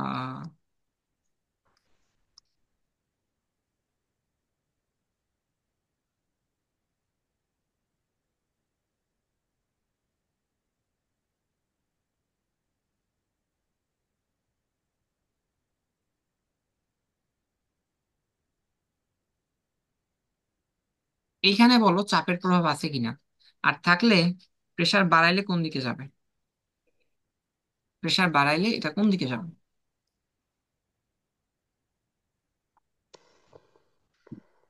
প্রেশার বাড়লে বামে যাবে। প্রেসার বাড়াইলে তুমি বলতেছো বামে যাবে, রাইট? দেখা যাক বাকিরা কি বলে। বামে যাবে। বামে যাবে। নামে যাবে, নামে যাবে। দুইটা তো আলাদা, এখানে কি চাপের প্রভাব আছে? অবশ্যই এই আছে। তো চাপের ফাইভ প্রভাব। By four. হ্যাঁ, শোনো, ও ভালো কথা বলছে, চাপের প্রভাব আছে কিনা এটা অবশ্যই চিন্তা করার প্রশ্ন। এখানে সলিড আছে, এই জন্য আমার মনে সন্দেহ হয়েছে চাপের প্রভাব আছে কিনা। সলিড থাকুক, লিকুইড থাকুক, আর গ্যাস থাকুক, আমাদের যদি গ্যাস থাকে তাহলে পরে আমরা ধরে নিব যে চাপের প্রভাব আছে। যদি সবই সলিড হইতো, সবই লিকুইড হইতো, সেক্ষেত্রে আমরা ভাবতাম যে চাপের প্রভাব নাই। নেই। তাহলে আমাদের নো এফেক্ট কখন হবে? নো এফেক্ট অফ প্রেসার কখন? নো এফেক্ট অফ প্রেসার কখন? দুইটা কেস। যখন দোনো পাশে সমান থাকবে। হ্যাঁ, এক্স্যাক্টলি, যখন দুই পাশে সমান থাকবে, যে দুই পাশের গ্যাস সংখ্যা সমান, একটা হচ্ছে প্রথম, আর একটা কি, যে অল কি, অল হচ্ছে সলিড সলিড অথবা বা অল হচ্ছে লিকুইড। লিকুইড। হ্যাঁ, অল সলিড বা অল লিকুইড, তখন আমাদের চাপের প্রভাব নাই। আর একটা হচ্ছে কি, যে সেম সিম, সেম সিম কি, same mole number. Gas. Same mole number হচ্ছে same mole number of gas, উভয় পাশে, উভয় পাশে same mole number of gas. তার মানে এখানে চাপের প্রভাব আছে, তার মানে এটা আমাদের ক্যালকুলেট করার কোনো প্রয়োজনই নেই। হ্যাঁ, তাহলে এখানে গ্যাস আছে হচ্ছে আমার তিনটা, এখানে আছে চারটা, তাহলে হাই কে, এটা হচ্ছে হাই, এটা হচ্ছে লো, লো। এটা হচ্ছে হাই, এটা হচ্ছে লো। প্রেসার বাড়াইছি, টার্গেট কি হবে? লোতে যাওয়া। লোতে যাওয়া মিন্স লেফটে যাওয়া। এই তো, তার মানে এটা লেফটে যাবে, এটা ঠিক আছে। প্রেসার নিয়ে আর কোনো গল্প নাই, আশা করি প্রেসার বুঝছো। আর 5 মিনিট আছে। Last, temperature. এক্সোথার্মিক এন্ডোথার্মিক মানে আশা করি জানো। এক্সোথার্মিক কি? তাপ উৎপাদী, ডেল এইচ প্লাস, এটা কি মিন করে? তাপ উৎপাদী না তাপ হারি? আচ্ছা, ডেল এইচ মাইনাস কি আগে তাই বল, ডেল এইচ মাইনাস কি হয়? এগুলো হচ্ছে তা ভারী। তাপ উৎপাদী, ডেল এক্স মাইনাস মানে তাপ উৎপাদী, সাবধান, এগুলা তাপ উৎপাদী। ডেল এক্স মাইনাস মানে তাপ উৎপাদী। হুম? এরপরে এরপরে এরপরে এই বিক্রিয়াটাকে এইভাবেও লেখা যায়, দেখো এটা দেখছো কিনা, দেখছো? এইভাবে লেখা যায়, খুব সাবধান। পরীক্ষার সময় প্লাস দেখে অনেকে এটারে তাপ হারি ভাবে। এই যে এক্সোথার্মিককে আমরা এই দুই ভাবেই লিখতে পারি। এক্সোথার্মিককে আমরা এই দুই ভাবে লিখতে পারি, দেখো এক্সো লিখে দিছি, এক্সো মানে হচ্ছে এন্ডোথার্মিক, এক্সো মানে হচ্ছে তাপ উৎপাদী। এবার এটাকে আমরা একটু চেঞ্জ করে লিখবো, দেখো এই যে, এখানে যদি আমরা বলি যে del H, sorry, minus del H, আর এখানে যদি বসাই দিই ডেল এইচ প্লাস, তখন এটা কি হয়ে যাবে? ইন্ডো মানে কি? তাপ হারি। আর এক্সো মানে কি?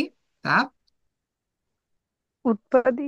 উৎপাদী। হ্যাঁ, এবার তাপ উৎপাদী বিক্রিয়াকে তাপ উৎপাদী বিক্রিয়া কেন বলা হয় বলো? তাপ উৎপাদী বিক্রিয়াকে কেন তাপ উৎপাদী বিক্রিয়া বলা হয়?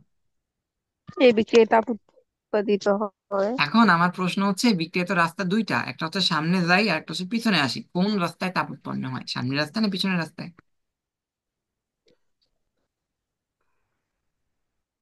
উভমুখী বিক্রিয়া মানে কি, সামনেও যায় পিছনেও যায়, তাহলে কোন রাস্তায় তাপ উৎপন্ন হয়?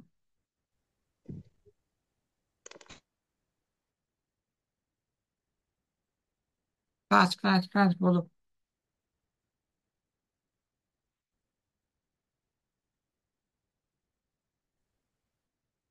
ভাইয়েরা আমার, তাড়াতাড়ি। বুঝি নাই দাদা।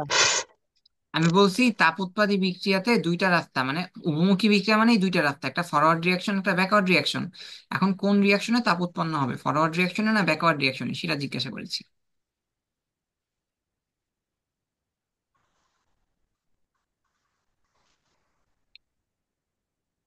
ফরওয়ার্ড রিয়াকশনে, ফরওয়ার্ড রিয়াকশন তাপ উৎপাদী, আর ব্যাকওয়ার্ড রিয়াকশন তাপ হারি। সমঝা? ফরওয়ার্ড রিয়াকশন তাপ উৎপাদী, ব্যাকওয়ার্ড রিয়াকশন তাপ হারি। আর এক্ষেত্রে কি হবে? তাপ হারি মানে ফরওয়ার্ড রিয়াকশন কি হবে? ফরওয়ার্ড রিয়াকশন তাপ হারি, ব্যাকওয়ার্ড রিয়াকশন তাপ উৎপাদী। দেখো এটা ক্লিয়ার কিনা, এটা বোঝা খুবই জরুরি। তাপ উৎপাদী বিক্রিয়া মানে কি? তাপ উৎপন্ন হবে, সত্যি তাপ উৎপন্ন হবে। সামনে গেলে উৎপন্ন হবে না পিছনে গেলে উৎপন্ন হবে? সামনে গেলে উৎপন্ন হবে। তার মানে তাপ উৎপন্ন হবে কোন দিকে? ফরওয়ার্ড। ফরওয়ার্ডে গেলে তাপ উৎপন্ন হবে। আর হাড়ি কোন দিকে? ফরওয়ার্ডে গেলে তাপ হাড়ি। এবার আসি, তোমাদের এইটুকু ক্লিয়ার কিনা বলো?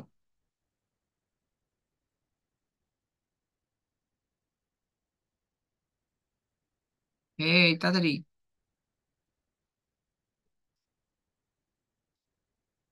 ফরওয়ার্ডে গেলে তাপ উৎপাদী, আর তাপ উৎপাদীর ক্ষেত্রে। তাহলে এবার সামনে আগাই। আমি বিক্রিয়াতে টেম্পারেচার বাড়াইছি, টেম্পারেচার বাড়াইলাম আমি, আমার টার্গেট কি থাকবে? টেম্পারেচার বাড়াইলে আমার টার্গেট কি হবে? লো করা। কমানো। টেম্পারেচার বাড়াইলে আমার টার্গেট হবে টেম্পারেচার টি হচ্ছে কমানো। এখন তুমি এই যে দুইটা জিনিস খেয়াল করো, সুন্দর মতো লেখা আছে, কোনটা কমানো মিন করে? ব্যাকওয়ার্ড কমানো মিন করে না ফরওয়ার্ড কমানো মিন করে?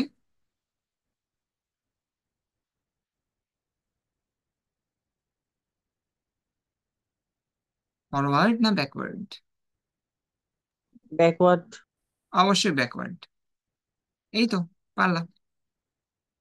এবার তাহলে আমি যদি এখন টেম্পারেচার কমাই, ধরো আমি এখন টেম্পারেচার কমাইলাম, আমার টার্গেট কি হবে? টেম্পারেচার বাড়ানো। তখন এইটা কই যাবে? বাড়ানো। বাড়ানো মিন্স এই যে, এইটা হচ্ছে আমাদের ফরওয়ার্ড বাড়ানো। হবে। ফরওয়ার্ড, তার মানে তখন ফরওয়ার্ড হবে। এই তো। পরীক্ষায় প্রশ্ন আসলে যদি তোমরা এইভাবে চিন্তা করো, তাহলে আশা করি জীবনেও ভুল হবে না। লাস্ট, এই যে টেম্পারেচার এখন কি হবে? এখন আমি এখানে টেম্পারেচার কি করলাম? বাড়াইলাম। টার্গেট কি? টেম্পারেচার, টার্গেট হচ্ছে টেম্পারেচার কমানো। তাহলে আমার রিয়াকশন কোন দিকে যাবে? টেম্পারেচার কমানো, কমানো মানে মাইনাস, এটা ফরওয়ার্ড। আর তার মানে পরেরটা আমরা পারি, এটা তার মানে ঘুরাই দিব। এটা টেম্পারেচার কমাইলাম, কমাইলে টার্গেট থাকবে টেম্পারেচার বাড়ানো, আর বাড়ানো মানে ব্যাকওয়ার্ড। এই তো, ডান।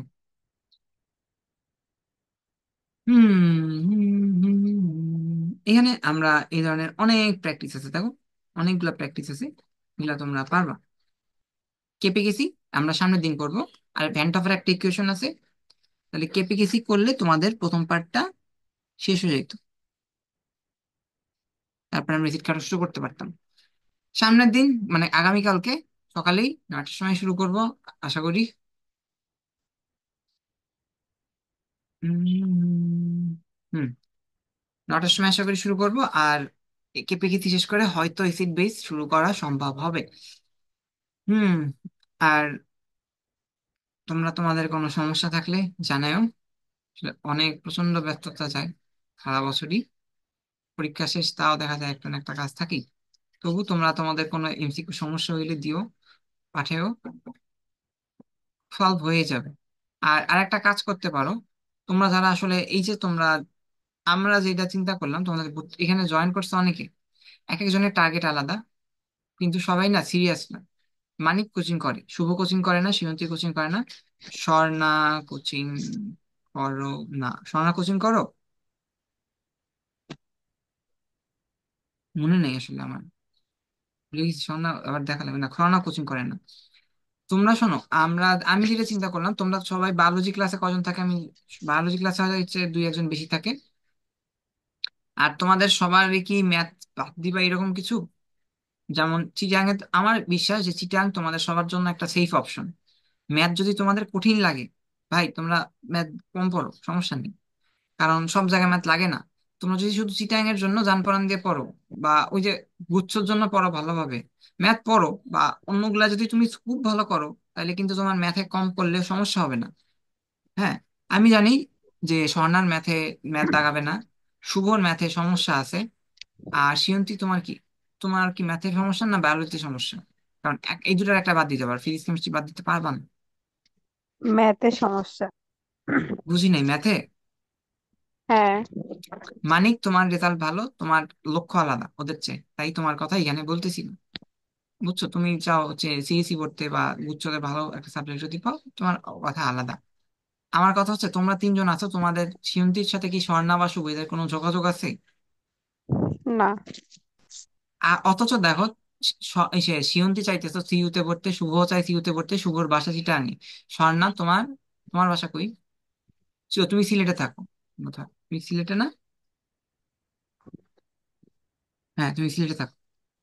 তো এই তো, তোমার জন্য সাস্ট সুবিধা, আর সিলেট তোমার জন্য পড়ার অপশন হবে কিনা আমি জানি না, তোমার হাতে কাজ করবে কিনা। বাট আমার কথা হচ্ছে সিলেটে পয়েন্টের জন্য বলো যাই বলো, সিলেটের পরীক্ষা, সরি চিটাগাং, চিটাগাং এর পরীক্ষা পরে। নোয়াখালীর পরীক্ষার কি ডেট দিছে? না, এখনো দেয় নাই। দেয় নাই না? নোয়াখালীর পরীক্ষা হয়তো আরো পরে হবে, মানে আরো বেশি টাইম পাবা। তাইলে তোমরা তাইলে আমি অন্য কেউ আসলে ক্লাস অত অ্যাক্টিভ না, মানিক অ্যাক্টিভ, অনেক ক্লাস করে আমার ক্লাস। তো যদি অনেকের সাথে কথা বলি, আমি নিজে তোমাদের নিয়ে গ্রুপ খুলবো, তোমরা ওই গ্রুপে নিজেরা অ্যাটলিস্ট কথা বলো, তোমরা নিজেরা প্রবলেম পাঠাও। তোমরা নিজেরা যদি নিজেদের হেল্প না করো, মানে তোমরা কোথাও কোচিং করতেছো না, যারা কোচিং করতেছে ওদের নিয়ে টেনশন নাই, যারা কোচিং করতেছে না ওদের নিয়ে টেনশন। তো তোমরা নিজেরা গ্রুপে, আমি যে গ্রুপ করে তোমাদের তিনজন অ্যাড দিব, তোমরা নিজেরা কথা বলো, নিজেরা পরিচিত হও। কারণ তোমাদের জার্নির সাথে সবার জার্নি সেম না। তোমরা যদি এই গ্রুপে ম্যাথের প্রবলেম পাঠাও, ফিজিক্সের প্রবলেম পাঠাও, তারপরে বা কেমিস্ট্রি পাঠাও, বায়োলজি পাঠাও, আমি করে দিতে পারলে আমি করে দিলাম। বা লাগলে আমি তোমাদের ক্লাসে এমন দুই একজনের অ্যাড দিব, কারণ কি দেখো, এই অ্যাডমিশন সায়েন্স যে হোয়াটসঅ্যাপ গ্রুপ, ওইখানে চাইলেও ইনফরমালি সব বলা যায় না। মানে যা খুশি আমি বললাম ওইভাবে বলা সম্ভব না, পার্সোনালি কারো এভাবে কথা বলা সম্ভব না, কারণ এখানে অনেক মানুষ, বাইরের মানুষ, এখানে টিচার টিচার সবাই আছে, যারা কি বেশিরভাগই অ্যাক্টিভ না। তো যতটুকু সুযোগ পাইছো একটু কাজে লাগাও, তোমরা অবশ্যই চান্স পাবা, যদি ভাগ্যে থাকে পরিশ্রম করো, অবশ্যই চান্স পাবা। বাট এই যে এই কয়েকটা মাস ভালো মতো কাজে লাগাও, আর নিজেরা নিজেদের কাজে লাগাও। যেখান ভাবেই হোক, তিনজন অপরিচিত মানুষ, আমিও তোমাদের অপরিচিত ছিলাম, এই যে এখন জানি তোমাদের। যতটুকু হোক, এই শুভর সাথে গত সপ্তাহে দেখা হয়েছে, আমার বাসার কাছাকাছি থাকে এখন। হুম। আর মানিক, যেহেতু ম্যাথ দেখাবা, তাই মানিক চাইলে অ্যাড দিতে পারো, তোমার অ্যাড দিতে পারি। বাট তোমার জার্নি আলাদা, এই জন্য জাস্ট ওদের আলাদা করতে চাইছি, বুঝছো? অনিক, তোমার পয়েন্ট আসলেই ভালো।